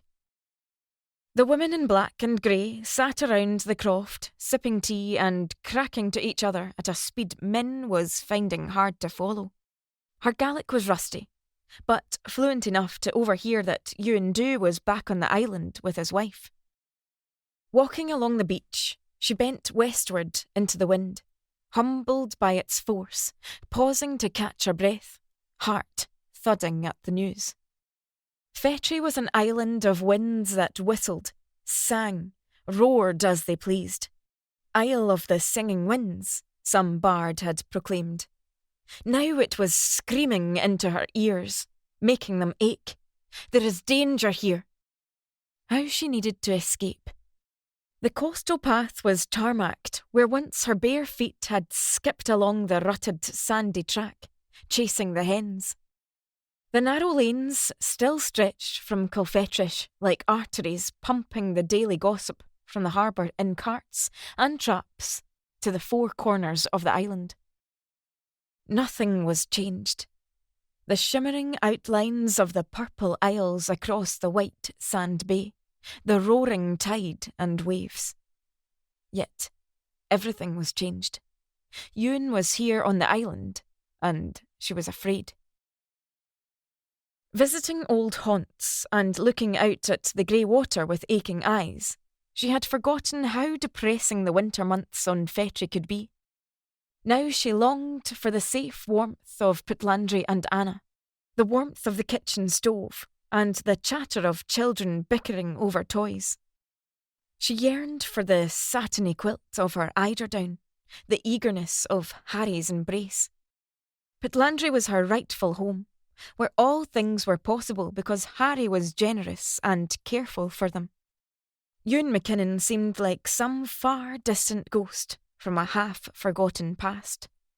He had proved unreliable and cold. He was not the upstanding island son everyone thought him on Fetri, where his praises echoed in every conversation.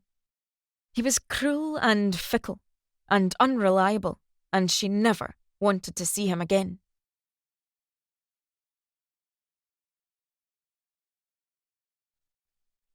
Chapter 4. Colfetrish. There was a phone message left for Min at the Fetri Hotel, and a card with a small bunch of late roses from Mrs. Ewan McKinnon, which read, "We were sorry to hear of your sad loss." She picked them up with trembling fingers. So they were both here. Word would have gone round the townships. As if reading her very thoughts, the young manager called out her name. "Mrs. Lennox, a call for you." Min ran to his office, hoping it was Harry and Anna ringing to give her support after such a long day. "Min, camera how?" said a familiar voice. How was she? After all these years, how could Ewan just pick up the phone out of the blue? There was no escaping this encounter, and Min's voice trembled. "Yuan Du? What a surprise!" There was no warmth in her voice or the English of response. "Min, it is you. I knew you'd come home. I was so sorry to hear about Ailey." He was continuing as if he hadn't heard her coolness. "Thank your wife for the flowers. It was thoughtful of her," she said. "Joanna has a kind heart." There was an awkward pause. "How long are you staying?" "I leave tomorrow on the boat. I can't face flying back at the moment," she replied, trying to sound cold and indifferent. "Mistress McPhee must have been glad you came to her at the end," he said. "I know my duty." She bristled at his insinuation. "What brings you back to Fetri after all these years?"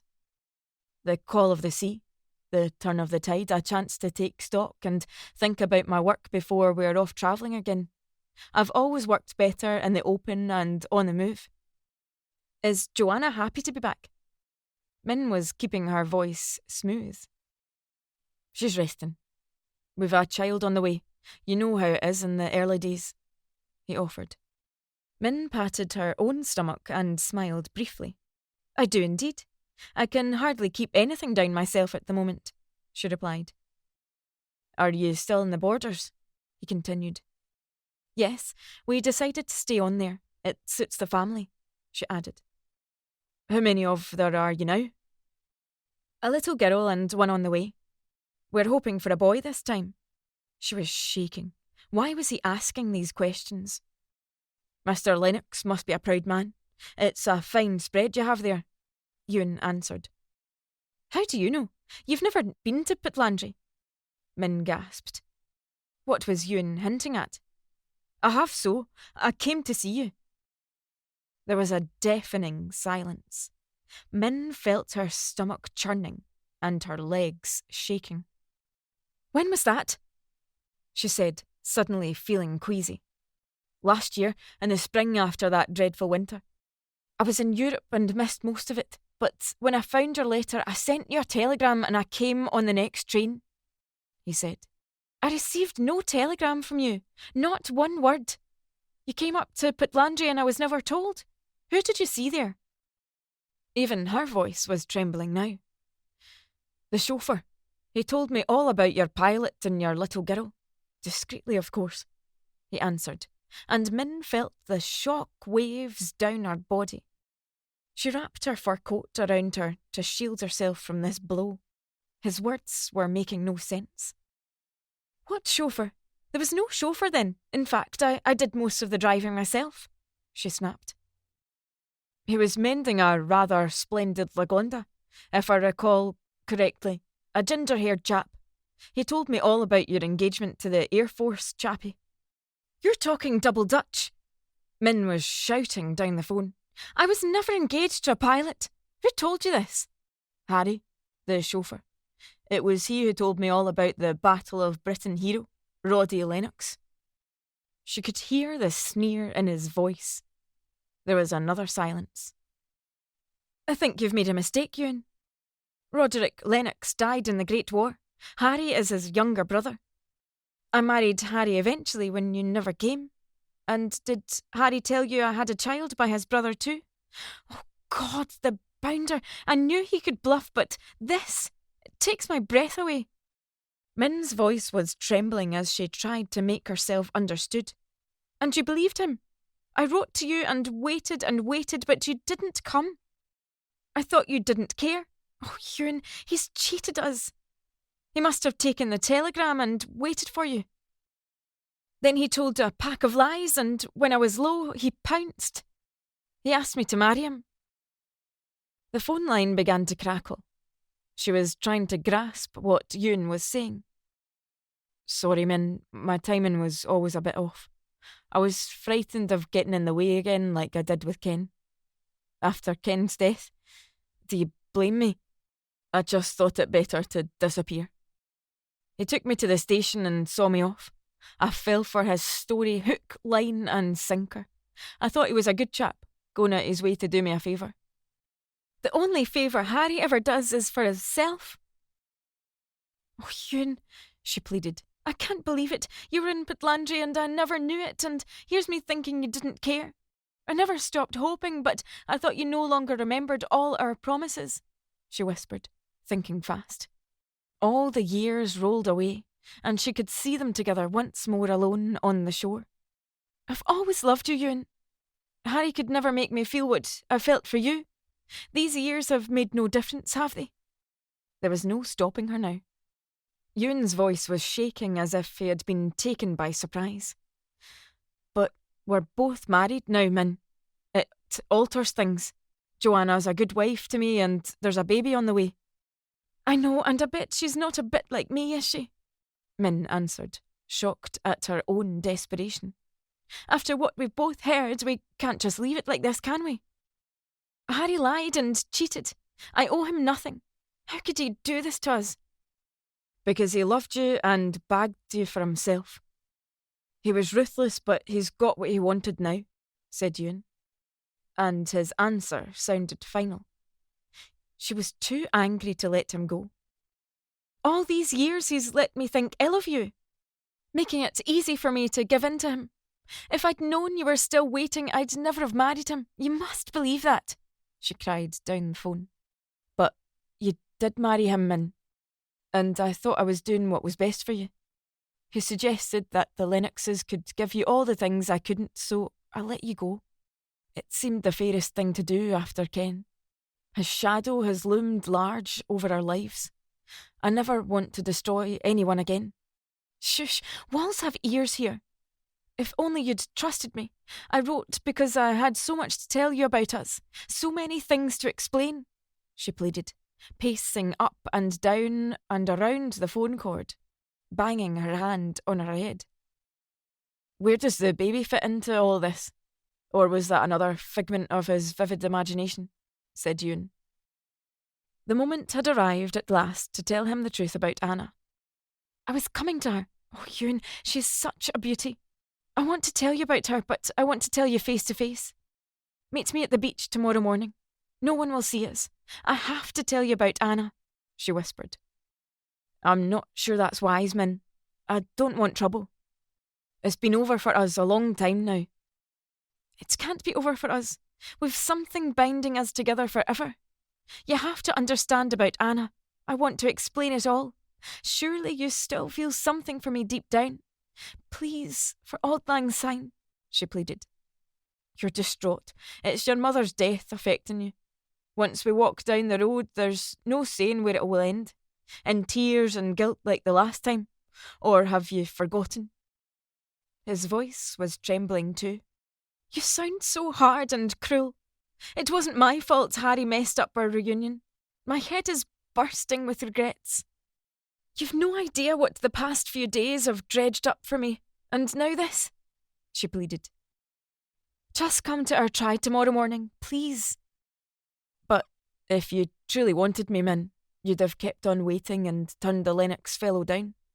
If you truly loved me, you'd have not left one pebble on the beach unturned until you'd traced me.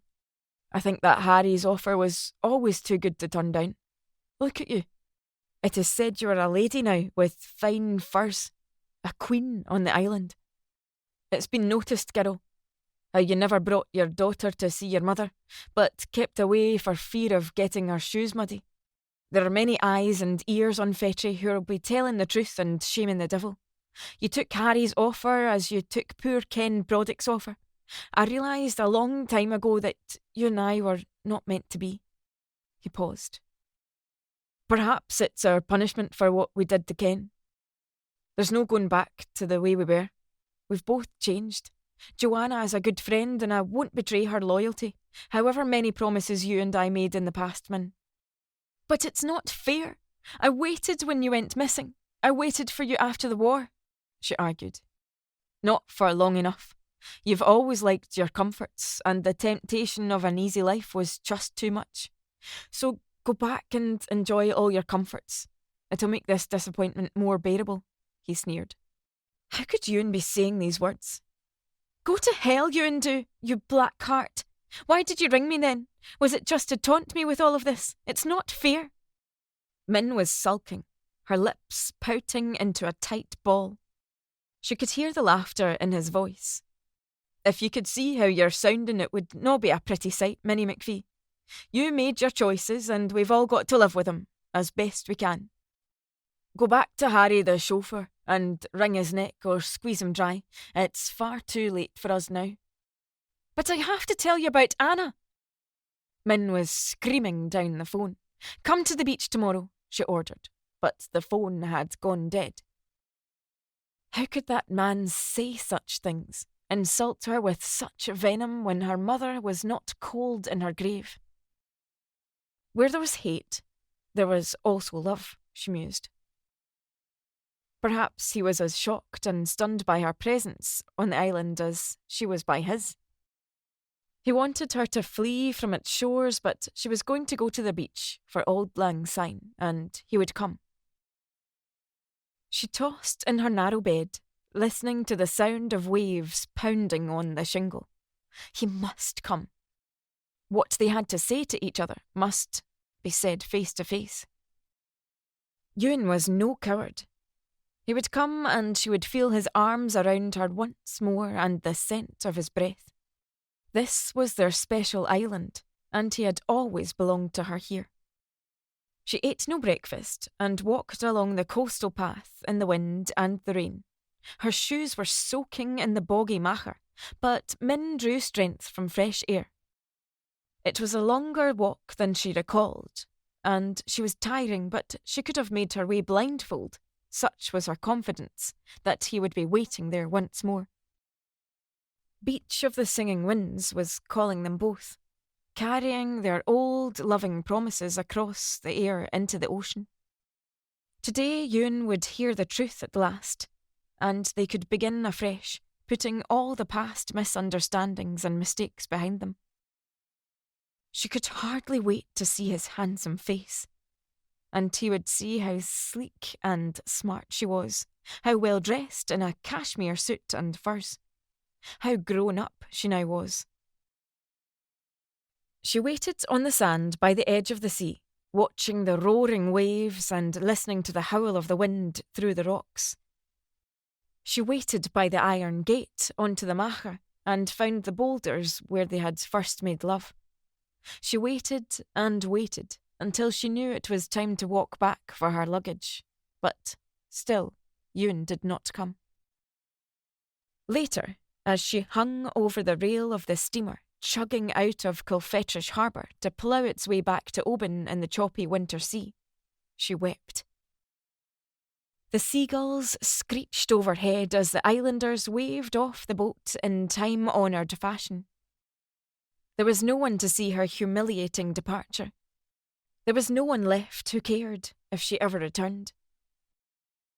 In her belly were the first quickenings of life, like the flutter of butterfly wings.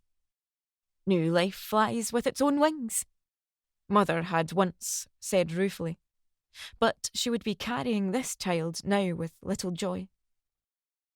How could she ever forgive Ewan's cowardice? How could he walk away from meeting her? Perhaps he now thought her foolish and extravagant, vapid and shallow. Perhaps he no longer desired her, thinking her fickle and mercenary in marrying for money. Perhaps it was true. There was a fatal weakness in some of her decisions, but it was his staying away that shamed her most. Was he afraid to see her? How could she have thrown herself at him so eagerly after all these years? The bond between them was shattered, and for Ewan there was no going back for Joe's sake. He was an honourable man, and she was a faithless woman. Now she was leaving Fetri with a cold steel plate of armour round her broken heart. Never would she return to this shameful island and all the broken promises. Her throat was dry, and her voice had cracked when she had tried to sing a funeral elegy for her mother. No love song would ever pass these lips again, she thought. Her ears would be deaf to the siren sounds of music. She was after all a bastard child, not of Fetri, but of some mongrel mixture born of such a cruel mating. That must be another secret. Min turned away from the retreating grey shore to face the open sea ahead. From now on she was going to live life to the full as Harry's lady. With a vengeance would she see to it that he gave her everything she desired in payment for his treachery. Never would she tell him of this discovery, but it would lie between them in the sheets like a brick wall. Ewan paced around the studio half the night. You must be off your head to make contact with her after all these years, he thought. Why was he considering meeting his old love on the Trigunanshine? Only a fool would meet that sea Cailleach again.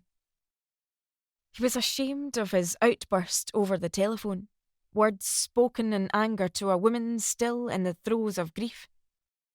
Hearing the shock of her revelation about Harry Lennox's treachery had slowly dammed the torrent of his own spite. They had both been duped by this man's cunning deception. Now he must be strong for both of them and walk away from temptation, turn his back on her pleadings, to the awful truth of their betrayal without a backward glance, for Joanna and their baby's sake. He had slammed down the phone on Min in fear, not hearing out her story about her bairn. In truth, he had fled from her voice, from the power of her presence on the island and her eagerness to meet him once more. The impact of that smile would never change. He would be as helpless as on the very first day they had met. She was a dangerous woman, he argued to himself, a magnetic force, pulling him like the tide into treacherous waters. There was his wife to consider. He loved Joanna's gentle ways. And there was a new life to prepare for. Joanna was the one who had comforted his disappointments, built up his confidence, stuck by him in college, supporting them financially in this time. Surely he was man enough to face that siren and stand firm by his principles and walk away from her wiles. Surely old friends could be sensible and rational and considered in all their actions when they met. What was the harm in bidding her farewell one more time? He woke early to do the morning chores, seeing to the fire and the stove as usual, combing the beach for firewood along the shoreline. He often took his sketchbook to the far end of the island to capture a scene, to finish off some detail. Joanna was feeling sick and rose slowly in the morning to ease her discomfort. She would not worry if he left her for a few hours. It was after all her suggestion that they contact Min before the funeral. He had stayed away from Ailey's funeral and the burial out of respect. Surely there was no harm in visiting Min now to pay his respects. Deliberately he rose out on his bike in the opposite direction from their appointed meeting place. He took his sketchpad out to the north shore, to the circle of standing stones, to catch the morning light on the gnarled stones, to sketch in the final details for a study of rocks and fortresses he was making. He listened to the gulls screeching and sipped from his hip flask, gathering courage before he would face his old lover for the last time. Time always flowed freely when he was at work, and it was only when he saw the light had shifted that he paused to glance at his watch. It said 10 o'clock, but he could tell by the sun that it was nearer midday. He shook his wrist, but the minute hand was still. The damned thing had stopped, and he hadn't noticed. He had only the sun to go by, and he was late. Far too late. He should have been relieved that fate had intervened once more to prevent their meeting. But Ewan was cycling like the Furies towards her, along the flat tracks that curled and turned through farmyards to find a shortcut, carrying the cycle over the bogs and marshland, heading ever westwards towards the beach of the Singing Winds. Perhaps she would still be waiting. Perhaps it was not as late in the day as he feared. On he cycled into the wind that tore at his flapping wind cheater and baggy corduroys, pushing him backwards, not forwards. Now it was imperative that he made the rendezvous with Min, imperative that they make one final farewell and finish the business between them begun so long ago. Puffing and winding, he sped down the hidden valley, but he knew in his heart she was long gone. He heard the distant hoots of the steamer leaving Colfetrish Harbour, and sat down with his head between his hands. Alone he faced the grey-green crashing of waves pounding the shore, flinging their spume in a welcome spray. The sea did not care. The sea was a fickle mistress of fortune, swayed by moon, wind and tide. The sea had taken their dead and not thrown back the evidence, and the sea had stolen his little sister without mercy and crushed her on its rocky heart. In his fevered brain, Min and the sea were one and the same to him. For days after her departure, he hunted on the shore for a sighting of Min, while knowing in his head that she had left the island for good. He took his sketchbook down to the water, walking for hours, sifting through ideas for a large seascape upon which he could express all his anger and sorrow. A canvas on which to vent his frustration and fury in some meaningful madness. He must work through the night to erase Min McPhee's hold on his heart, making huge waves to drown out her face from his mind forever, With the help of whiskey and cigarettes, he saw before him a terrible sea hag with gorgon hair and grasping claws. Then the vision changed into a beautiful mermaid sunning her body on the rocks, luring him towards her with siren songs. The arching waves were in her hair, and the sea in the colour of her eyes. With this vision came the terrible sight of shipwrecks and the broken bodies of mariners flung on the white sand. Agnes drowning, her body bloated and her eyes picked clean, flashed before him. Life and death, lust and love, passion and betrayal were in his brushstrokes that night. As dawn rose, it was finished. Ewan looked upon the sight of his creative wrath and was satisfied. Part of him stood back to admire the effect. It was rougher and more alive than anything he had ever painted before. There was a new confidence to his style, with a careless but powerful use of colour. There was something new growing from all this hurt, and he liked the effect. He would experiment again with the same textured effect. This painting would never be for sale, but would lie hidden, its face to the wall of his studio, gathering dust, as a warning, a constant reminder of the futility of love. It would not be for public viewing. He could never inflict the grief of his lost passion on anyone, especially not Joanna. She would be hurt by these feverish outpourings if she knew how much loving Min was his muse. Min would always have a corner of his heart, but her face must be turned to the wall. The canvas was laid to rest, covered in brown paper on the shelf, where it must stay to remind only him of his own frailty, weakness, and his lost love.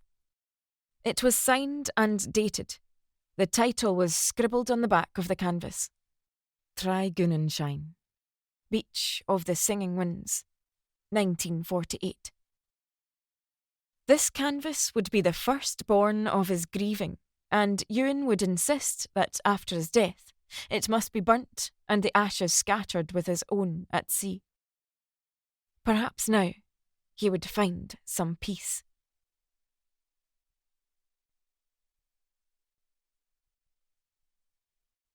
Chapter 5.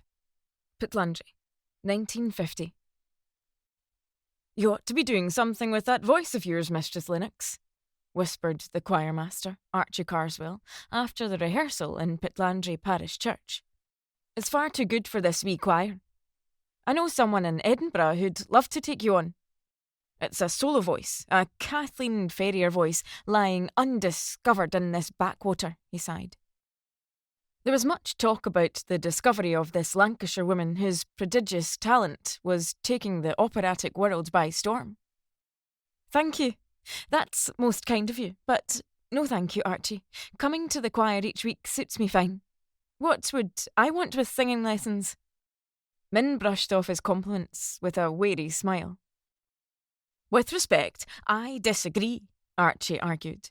A voice like yours should be used, stretched and trained to give pleasure to others, not stuck in a pew and brought out only on Sundays. Now, when would I be getting time for trips to Edinburgh with 2 children, a house to run and a husband who's too busy for his own good? Mr. Lennox is in London again? Archie asked with deference, and she nodded. I'd love you to do the introit solo for Lead Me Lord. I'm not sure. Since Hugh was born, I'm not sure. Min sighed, torn between her lethargy and wanting to please Archie to stop him pestering her again. If only she didn't feel so tired and indecisive. The truth was that since her return from Fetri after her mother's death, everything was an effort, and the thought of standing up in front of the congregation, having to learn a new piece of music, was something she could do without. I'll think about it and let you know, she said, hoping that he would now forget all about his request, and she could just nestle behind the stone pillar with the other sopranos unnoticed. There were so many alterations to oversee while Harry was away on yet another of his trips south. The new kitchen and the stable block to be converted into a huge garage for the Pitlandry fleet, an expanding range of expensive cars. Harry's motors were like his baby son, cosseted and preened over, his pride and joy. Only behind a wheel driving fast did he seem to relax. Min drove a large shooting brake, a belated present for her birthday. At the time, it felt more like an afterthought for Harry's collection than a real expression of love to her. Since Hugh's birth in the summer of 1949, their marriage seemed to be limping along.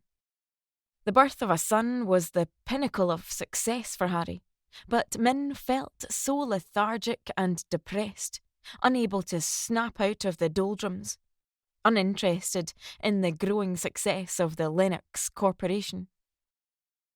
Her world was shrinking to the nursery and schoolroom and taxiing her daughter to an exhausting array of lessons, pony club meetings and birthday parties. Harry spent more time in London and Edinburgh developing his ventures, and she had no energy or desire to accompany him to all the dinners and business gatherings. Since her return from Fetri, they both were busy avoiding each other.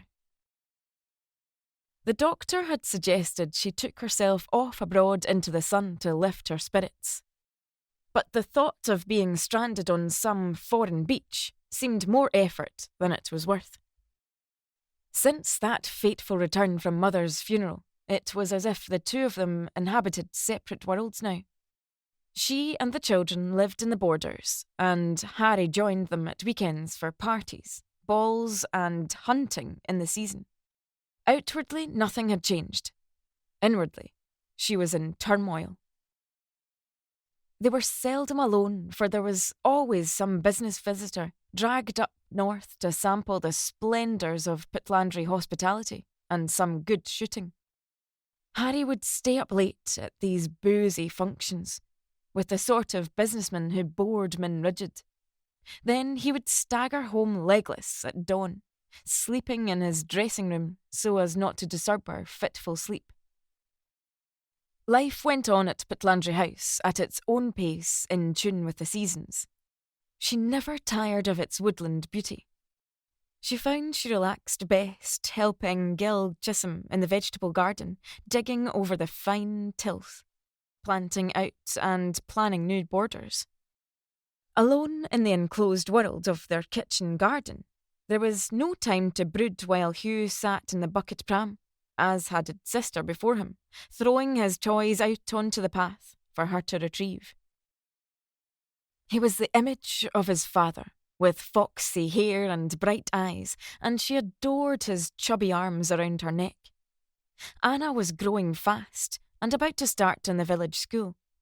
She wore dark pigtails and an intense look in her eyes, signalling determination to master every move with her pony, Dusky. Sometimes when Anna frowned, there was a V-shaped furrow over the bridge of her nose, and for a second, Min would think she recognised something, but then stop herself. It was no good moping about what had happened in the past. Better to let things be now. Singing in the church choir was another simple pleasure, and now Archie was going to spoil it by suggesting she did a solo or took her musical interest seriously. The ache in her heart for what might have been with Ewan had dulled over the past year. There was no point in telling Harry his deceit was unmasked. Why rake up old bones? Better to leave them buried with her dreams. Yet it had brought up all her doubts about his honesty and destroyed her trust in him. What else did she not know about? Now there was the joy of children, of course, but what about when they were sent away to school? Sometimes the emptiness inside her felt like a pain. To the outside world, Mary Lennox had everything. She appeared like an elegant white swan gliding calmly through her commitments to the village. Women's rural, church, charity work without so much as a ripple on the surface. But Min knew otherwise. Underneath all this graciousness and geniality was a darker, unknown part of herself paddling like fury to keep afloat, with all those shadowy secrets that hid in the recesses of her mind. Strange how the world she had coveted in the Crannog all those years ago no longer satisfied. Why, when she had everything around her, was she not content? Why was it when she looked at Harry, with his moustache already peppered with grey, his agate eyes and slight paunch, did she feel a growing sense of panic? The minister had preached last week something from St. Augustine about taking what you want in life but being prepared to pay the asking price for it. She had craved security and comforts all her life, but there was little joy now in their acquisition. Even her collection of china no longer interested her. No one had warned her that a cabinet of cold porcelain figurines was no substitute for real love. Ewan's gift of the shepherd and shepherdess still stared from the shelf, unmoved by her restlessness. He no longer cared, so why should she? Perhaps what she needed was another interest. Something to take her mind from everything, and listening to music was a great comfort to the soul. Should she take up Archie's suggestion? A trip on the train to Edinburgh, shopping on Princess Street, might shake her out of this lethargy. She might have tea with a friend. What friend? Who are you kidding, she thought. Most of the wives she met with Harry were acquaintances, strictly for business, with no common points of interest. If one was as rich as one's friends, then she was a pauper, she sighed. To have a friend, you have to be a friend, and she was too wrapped up in the children and the house to take time to make any. She felt alone now in this marriage with just hired help and the children for company. Edie and Gil Chisholm were the nearest she had to loyal friends, but they knew nothing of her private turmoil. Perhaps a proper assessment of her vocal cords by a professional teacher would put paid to all this nonsense once and for all. Archie would be satisfied when he heard that his prodigy was, after all, just a middle-of-the-road mezzo-soprano. The morning of her visit to Moira Sanderson in Elgin Square, Min dressed with care, not knowing how to present herself before the teacher. Country housewife in tweeds, smart girl about town in a shapely two-piece with a peplum jacket and straight skirt, or casual in a swagger coat, slacks and scarf. None of these seemed right, somehow. Min the singer was plain Min McPhee of Fetry, and she would have worn a kilt and a Fair Isle jumper, her hair brushed back into a chignon and berry. The songs she would sing would be the old ballads, and she knew them by heart. She had taken herself far from the island, but no one could take the Hebridean childhood out of her soul, haunted as it was by such yearnings for escape. In her heart, she was still that scraggy child singing by the shore in a dirty dress and bare feet. She would dress simply in a tartan and cashmere with a string of fine pearls, just to give her courage. She caught the early train, with instructions left for the children to be good for Edie and a belated call from Harry, wishing her luck for the audition. She was hours too early for her appointment, and hung about the shops in Princess Street. The rationing seemed worse than ever, and there was nothing to tempt her in the shop windows but paper displays. Since the war, everything looked shabby and tired. The buildings needed paint, and shoppers all grey and duns with no colour anywhere. There was plenty of time to stroll through the gardens and take in the latest exhibition at the Scottish Royal Academy. Here she could feast her eyes on some colour. It felt so peaceful to walk through the Grecian splendour and the cool stillness of the viewing rooms after the bustle of the busy streets, her feet echoing on the marble floors. There was a mixed exhibition of young Scottish painters and sculptors. She glanced at the catalogue, recognising Willie Wilson's work, Joan Ardley's paintings of the East Coast, and Ian Fleming's stone harbours and Harold cottages. The theme of the exhibition was seascapes and sky. Then she saw a canvas, and her heart stopped. It was a violent seascape of crashing waves and a shoreline on which a coiled lone figure was lying on the sand with dark hair streaming out like seaweed, naked, vulnerable against the power that had thrown the body back to the beach. She sat down breathless to search out the artist in the catalogue and saw the title, Agnes. The signature was so familiar that she found she was shaking at the imprints of a memory she could never quite recall. There were 2 other canvases by Ewan McKinnon, both of Fetri, one of an upturned boat used as a shed by the beach, every detail lovingly coloured. Ewan Du, Kimera, how are you doing?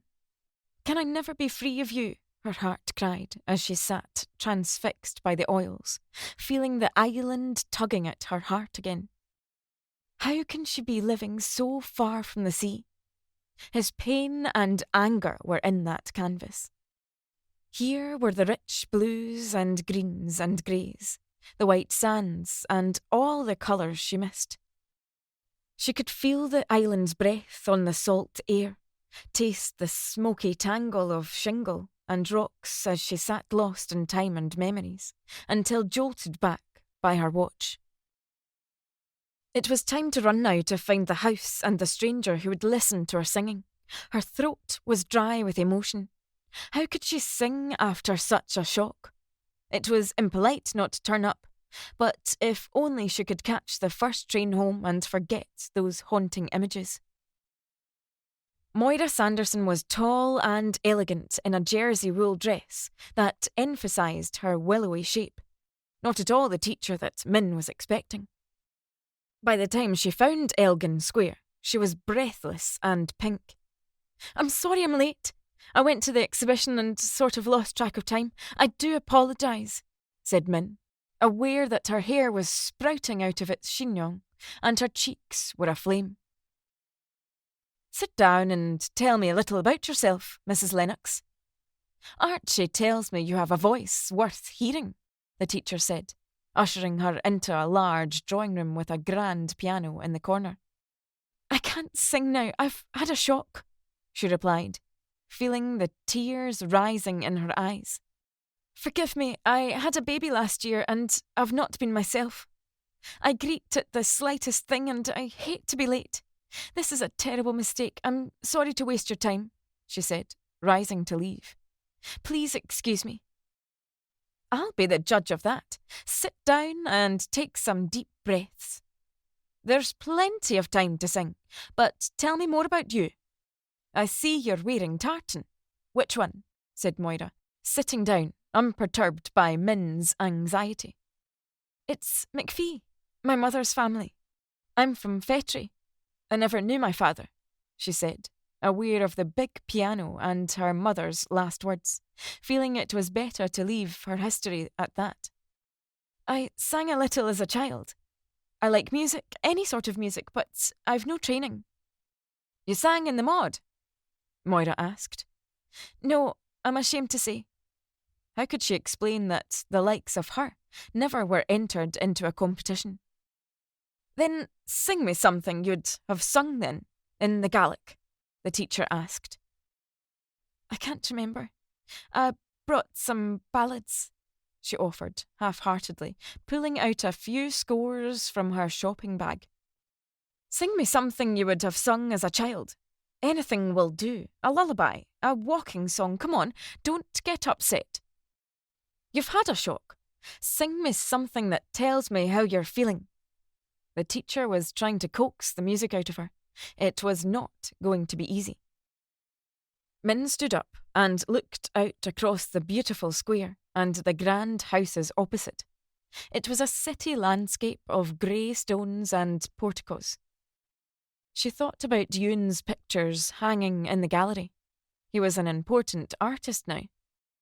Then the memories of Fetri and the little girl who used to sing by the shore to the seal, the old colonel, all those years ago came flooding back. If only you'd known then what you know now, she sighed to herself. From somewhere deep inside came this groan of sorrow, of yearning for home, anguish for her lost love. And she sang the lament for the drowned brother. Kua Ian Garaf Rasser. She sang through her tears in a language she thought she had abandoned. And it soared across the room, up into the high ceiling, out of the open window, so people stopped and looked up to see who was singing. And then she stopped. I can't go on. I'm sorry, I have to go, she wept. I've heard enough to know we must work on that voice and share it, Mrs. Lennox. I can train people to breathe and enunciate, but I cannot teach you what you have just shown me. Your voice is rich and pure and unspoilt. Don't waste your gift. Let me bring out its depth and tone. It would be a privilege to help such a sound go out into the world, the teacher said, touching her arm. Who is the musician in the family to have passed this on to you? I don't know. Perhaps my father, she said. I'm sorry to have wasted your time. I can't sing. I won't train. I have a family. It's all too late now, said Min, desperate to leave the room. It hurts me to sing. I have nothing to give. Oh, but you have. And it's never too late to sing. But training is hard and needs practice. Come back to me when you have the time, said the teacher, reluctant to let her go. It's not that. I haven't the heart for it. There's no songs I want to sing. It's like baring my soul, and I couldn't do that. Archie Carswell meant well, but it was a mistake. I do apologise, Min cried as she rushed down the steps and onto the pavement, blinded by tears. Let it be for now, Mrs. Lennox. The time will come when the songs will return to you. Your voice will have its day, and I shall look forward to seeing you then. Moira Sanderson waved from the door. Min sat in the train going home. How could she have been so stupid? If she had stayed at home, she wouldn't have known about Yoon's success and those terrible reminders. It was safer to go home and get on with her own life with her children and try to make up to Harry for not loving him. One evening in September, when the leaves were thick on the lawn and the rains had turned them into slippery, squelchy mulch, she dined alone, listening to the wireless. Anna and Hugh were asleep upstairs, and Edie had retired to the new cottage. Harry was out at some golf club dinner, and Hugh was wailing from the sound of their little battery alarm. He was not going to settle until she took him into her bed. She often slept better when his little body was curled up beside her. Harry would return when the spirit moved him. She did not hear him come back. They all slept in late, and Harry came thundering through into the bathroom with a hangover, demanding the keys to her shooting brake, muttering something about, "Taking your car this morning, darling. Moustache." Next moment, he had gone, leaving her to rouse the children for her own dash to Anna's school along the narrow, twisty lanes that edged the Tweed. Min refused to drive the Scarlet Jaguar, Harry's latest toy. It was fast and sleek, but she found its speed deceptive and unnerving. She didn't trust her turning on such slippery lanes. Min dropped off Anna by the school gate, stopping off on the way back at the post office for some stamps, where she found herself standing in the morning queue behind whisperings and tuttings of village wives on their way home from the school gate.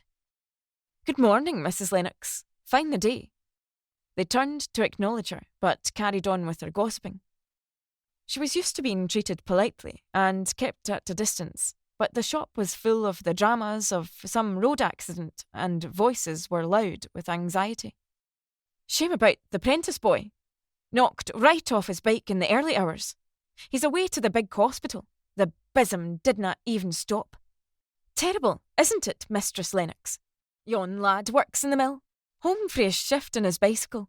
Found by the road, unconscious. Some beggar must have knocked him off and can't find what he'd done, said the post-mistress with indignation. Who's the boy? Min asked. Maggie Prentice's son. Just married and a bairn on the way. Works for Galbraith's woolen mill. His mother's in an awful state. Min knew Maggie Prentice from the Women's Rural. She always won the competitions for the best sponge cakes. All the way home, Min had a growing feeling of unease. Surely not. Harry wasn't involved. What human being would hit and then run? The roads were narrow, and a cyclist on a pedal bike, even with a dynamo lamp, would be difficult to spot, like a pinprick in the dark.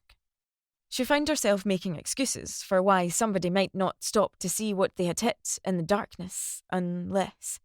What if the driver was going too fast and couldn't stop? There would be skid marks and telltale signs, broken glass. What if the driver was drunk at the wheel? Min parked the estate van in its usual place, puzzled and not a little troubled as to why Harry should borrow her car this very morning. She peeped in the garage for the Jaguar, but it was not in its usual berth. Perhaps Harry had parked it round the back in the courtyard so that Gil could give it a clear, but it was nowhere to be seen. Perhaps it had merely broken down in the lane. But she knew she had not passed the car. Not to be thwarted in her search, Min made for the back of the house to where the cobbled road petered out into the track alongside the old hay barns. There were tyre marks leading up to the door, and her heart was thudding when the side door opened. She peered through the darkness with the help of a shaft of light from a glazed roof tile. There, under the grainy spotlight, was the Jaguar parked neatly with its face turned into the wall. Now her heart was thudding with apprehension and dread. It had been well hidden from view. Few people ever bothered to come to this barn. She needed more light on the situation, so lifting the heavy bars from the byre doors, she swung them open to let in the morning light and examined the front of the car carefully. One glance told her all she needed to know. The near side passenger light was cracked, and the paintwork was dented and scratched. This car had been in an accident recently, and it must have been Harry who had left the injured lad on the roadside to take his chance. He had just carried on regardless because he was drunk, but he had been mindful enough to hide the evidence from view. How many times recently had Harry returned the worse for wear? How many times had she warned him about his responsibility to set an example? How many times had her husband argued that he could hold his liquor, that he was a careful driver when he knew he'd been drinking? He knew when he had had enough, was his boast. What if Maggie Prentice's laddie died? What if his car was identified and Harry was sent to prison for manslaughter? What would happen to the business, the house, their children? Myriad questions spun around her head, and she felt that old, sickening fear returning. What should she do? Ring the police with her suspicions? Testify against her husband? The evidence was there for all to see. Min closed the door, trembling, feeling sick and ashamed. Harry had done many things, but to let a boy die. By the time he came home that evening, she was shaking with fury, waiting for his explanation. Why did you take my car this morning? The jug's playing up, Harry lied, confirming her worst fears. Where is it, then? She was not to be fobbed off.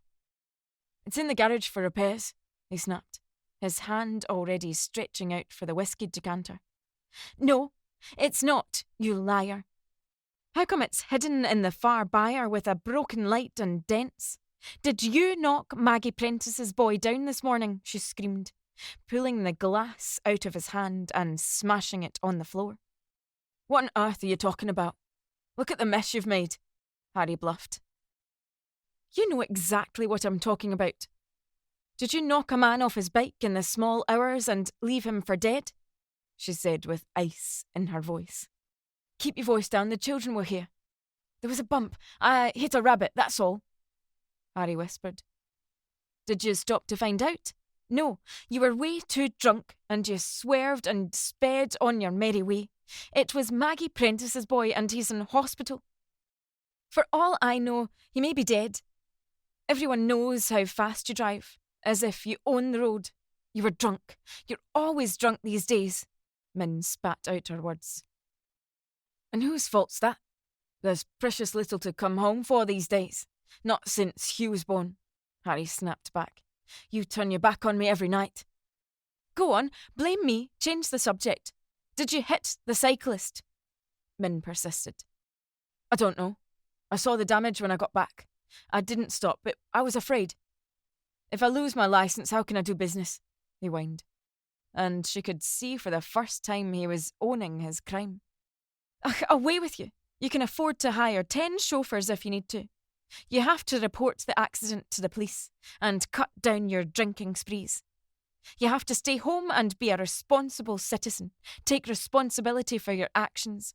And don't you dare blame me.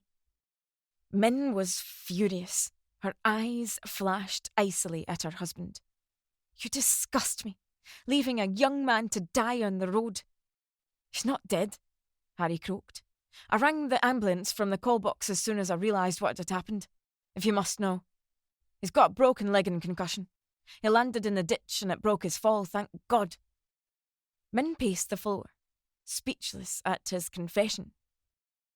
She could see the shame and agitation on his red face.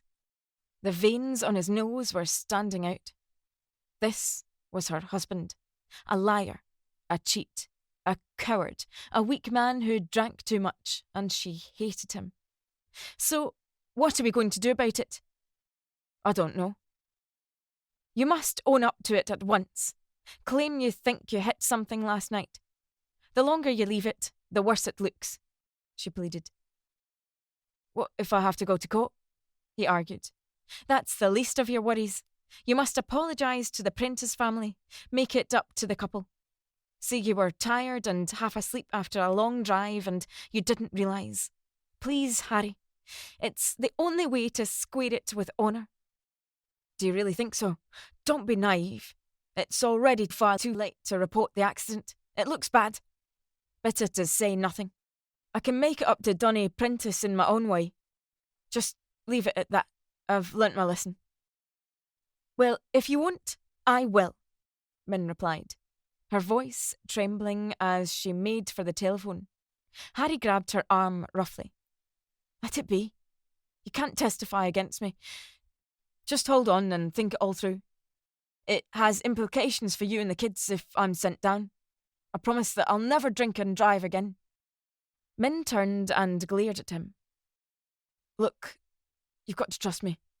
I know what's best for this family. I've learnt my lesson. Let me make it up to the Prentice family in my own way.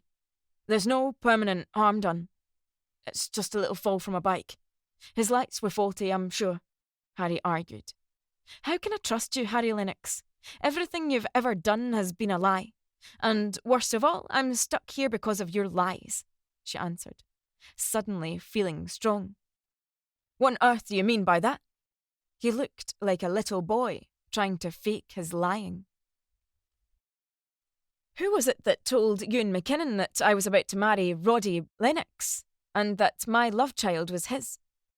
Who was it who let him think he was talking to the chauffeur and who made him damn sure he was driven at top speed back from whence he came? Who made sure I never saw the telegram he sent? You sent him away and let me think he didn't care.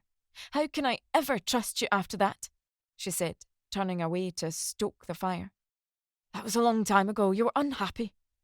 He had hurt you and I wanted you. All's fair in love and war, darling. And I loved you the first time I set eyes on you. Don't blame a man for loving you. he said, trying to sit close to her, but she edged away. It's not love to deny someone their true happiness or to deny them their chance to choose. You cheated me as you cheated the government with your black market racketeering. Don't think I don't know how you kept this show on the road. I don't trust you, and I never will until you own up to what you've done. For once in your life, be a man and do something the honourable way and stop drinking so much. My cars and my wines are all the comfort I get in this cold house, he said. Show me some affection. He grasped her, but she struggled.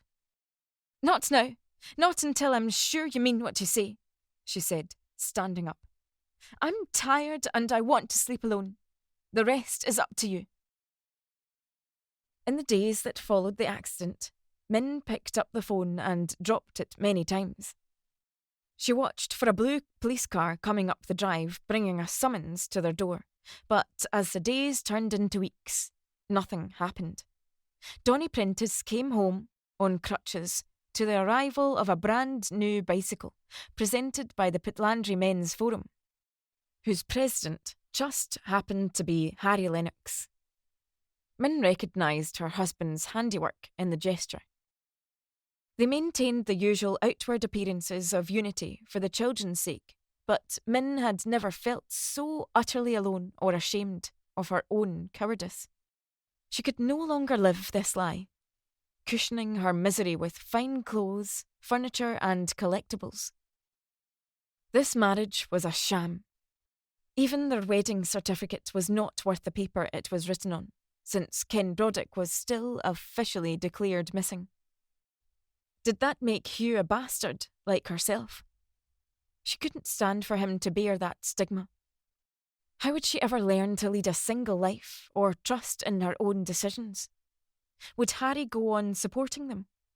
How would she survive all the lonely weekends when there were no footsteps in the hall, bringing flowers and wine and gossip on a dark night? How would she fill the gap with only the children for company? A mother divorced, alone with children, was a social outcast. Her own mother had taught her that. Was she still a timid Highlander at heart? As the week went on and neither of them picked up the phone, Min could not sleep or eat or be civil to Harry. If the boy had been killed, what then? Would she have had the courage of conscience to have done something? She couldn't be sure. It was like leaving Ken Broderick all over again, and the fear of poverty was lurking at the back of her anxious mind. How could she live with herself? What example was it to their children? The more she rejected Harry's advances, the more she drove him from her bed, the worse it would get. He was right in that one thing. She was unfaithful, for she was still in love with Ewan. This strange affair was haunting her mind.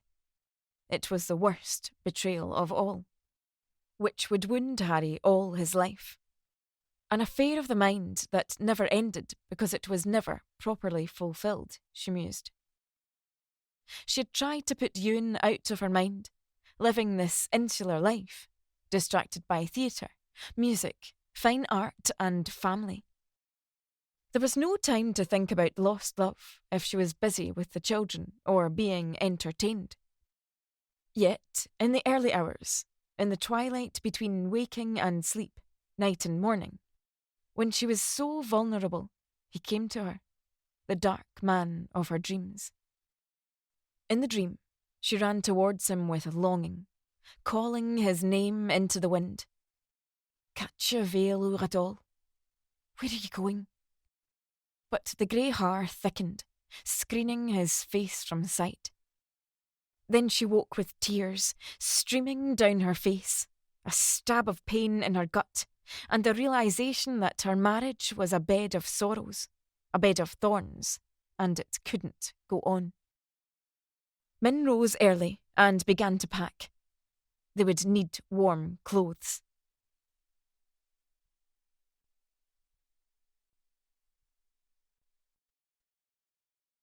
Part 3. Is it not sweet to hear the breeze singing as lively it comes o'er the deep rolling sea. But sweeter and dearer by far 'tis when bringing the bark of my true love in safety to me. Chapter 1. Fétri. They bent westward into the wind round the edge of Colfetrish Bay, with its curved expanse of white sand. There was a thin line of blue on the horizon, and Min hoped that the worst of the storm that had trapped them indoors all day in the empty harbour hotel was over now. She held on tight to Hugh's hand as he waddled in his siren suit and new shoes, while Anna sped out of the doors like a young calf let out in the spring fields for the first time.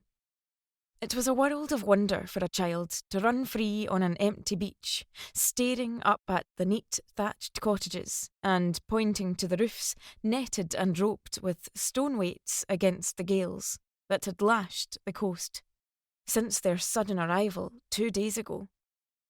The stone manse stood firm close to the village school, silent because it was mid-term and the children were helping with the potato harvest.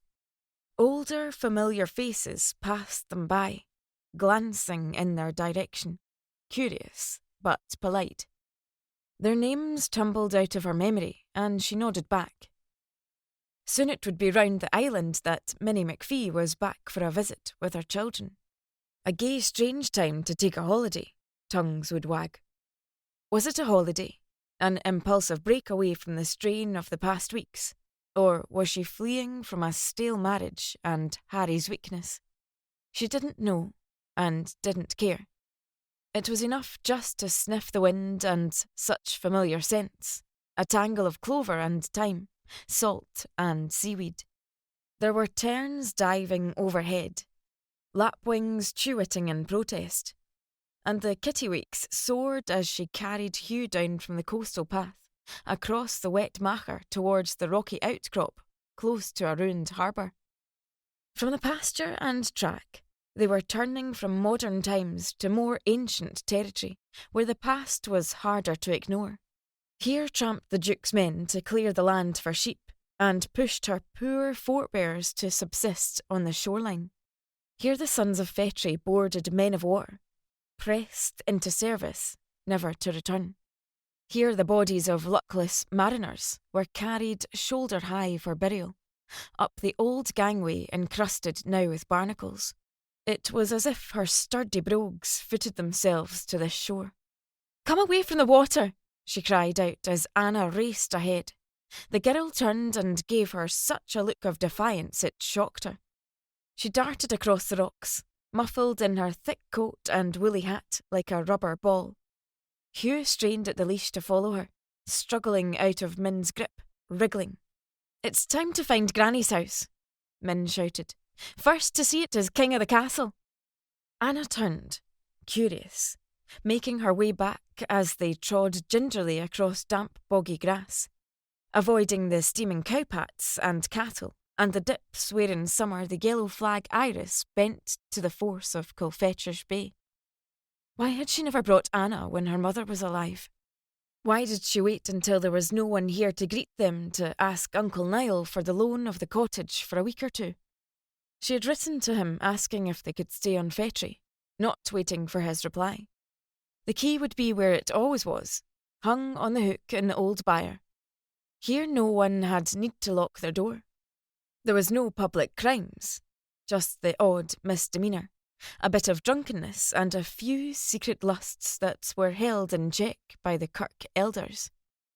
As they came ever closer, past the little clachan of cottages, she could hardly breathe for emotions flooding like the racing tide as the house of her childhood came into view, standing alone from the others. The vegetable patch overgrown, the thatch in need of repair, the thick walls standing sentinel. "This is where your mummy lived when she was a little girl," she whispered to Anna. "We're going to stay here for a little while," she said. Anna looked at it puzzled. "For a holiday?" she asked.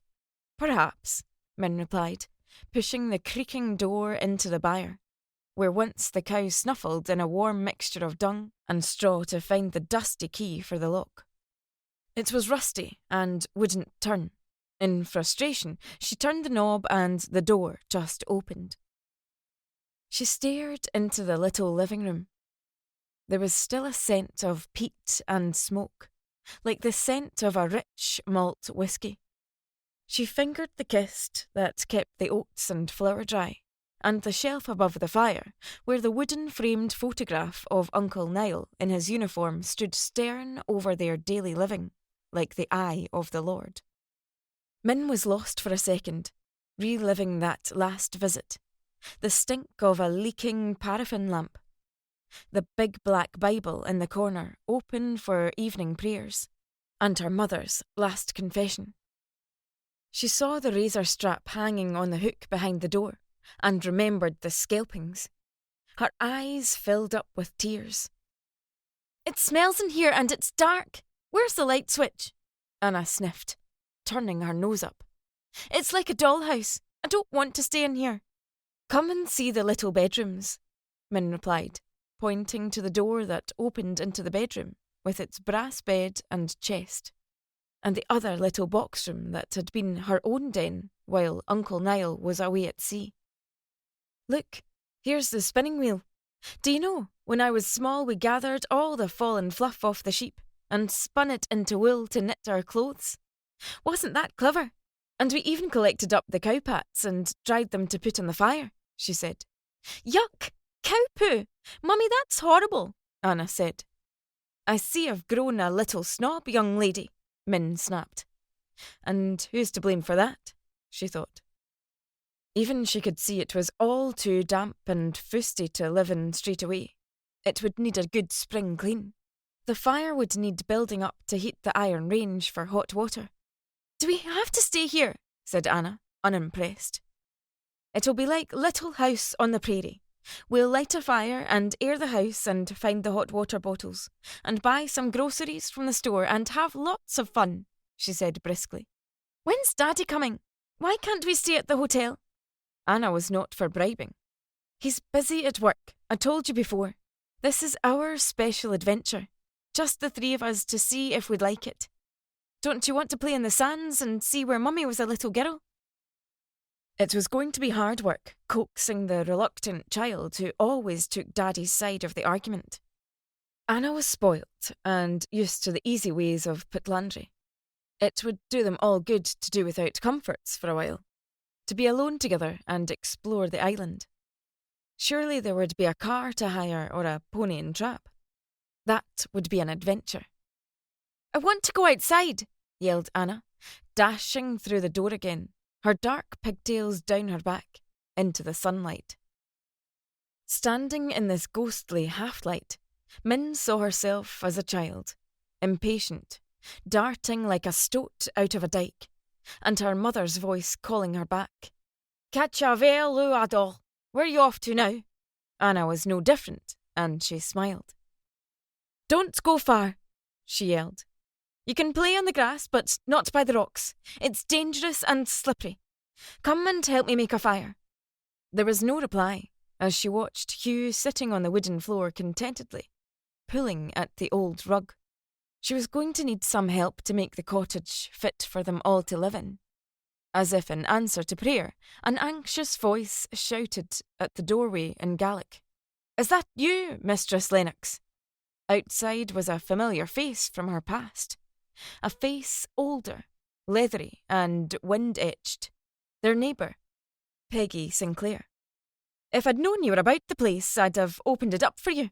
The house has lain empty since your poor mother passed away. I've not seen Niall this past year. We heard you were back on the island with your bairns. Come away in with the wee boy for a warm-up and a blether. You're brave to weather the crossing at this time of year," said Peggy, ushering them to her own warm cottage. So her arrival was news already, and they were itching with curiosity. Peggy would ask gentle questions and form her own opinion as to why the wealthy Mistress Lennox should come back to Fetri at the time of the storms. It would be passed from the store to the Tullach, and the outlying farms that the McPhee girl was back to claim the cottage. "We flew in from Glasgow," she offered, knowing it was best to give a little true information. "This is Hugh Charles, Mistress Sinclair, and Morana has gone off to find her bearings. Thank you for your kind offer. A cup of tea would be a Christian act on this cold afternoon." "And Mr. Lennox? He'll be coming at the weekend?" asked Peggy. "No, he's far too busy," she replied, a bit too quickly. "And you'll be going back after the mid-term?" Peggy sipped, her ears flapping. "There's no rush. Anna's not in school full-time yet," Min said, feeling the heat of the peat fire on her cheeks. How cosy and warm these houses could be when the thick walls were heated through.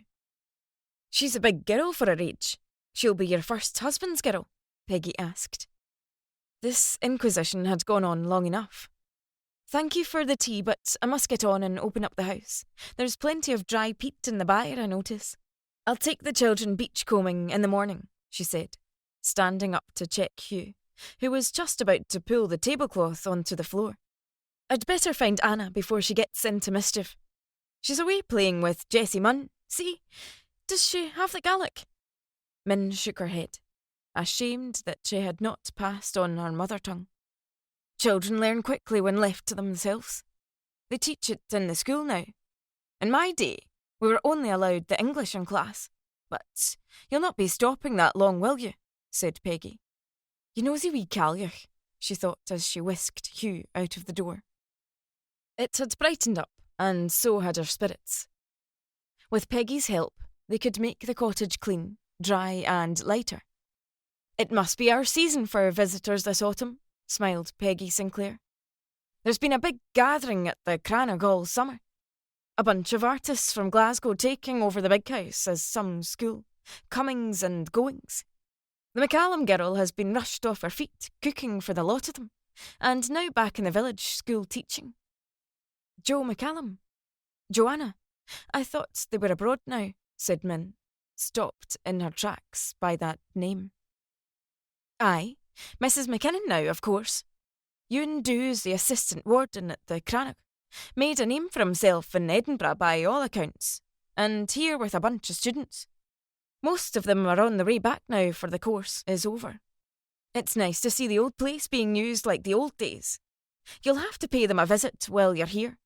You are all pals, as I recall." Peggy smiled, knowing full well that the whole island knew about Ewan and Min before the war.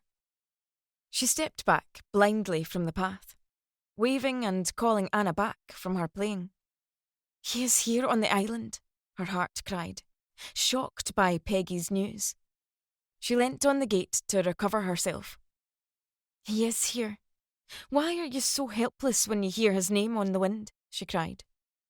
Was there no escaping the torment of greeting a face that haunted her dreams? She had come here for peace of mind, for time to rethink the future. The letter left for Harry was terse and to the point, giving him no chance to persuade her to stay. "Dear Harry, tell Edie and Gil I've gone to Fetri for mid-term with the children. I can't stand the atmosphere. Need some time to clear my head. Don't come rushing after us. We'll be fine in the cottage. I'm trusting you'll take the time to sort out the Prentice affair while we're out of the way. Can't go on like this. Brodie." How could she find peace of mind now, trapped by the storms, by all the broken promises the two of them had made on this cursed island? There was so much still to say, and yet nothing to say. It was 6 years since they had last met face to face. Why was she feeling as if this impulsive flight with her children, this voyage of her heart, was ending here on this shore with the tide out, and the ferry boat cancelled for 100 years, with no means of escape? How could she face him again?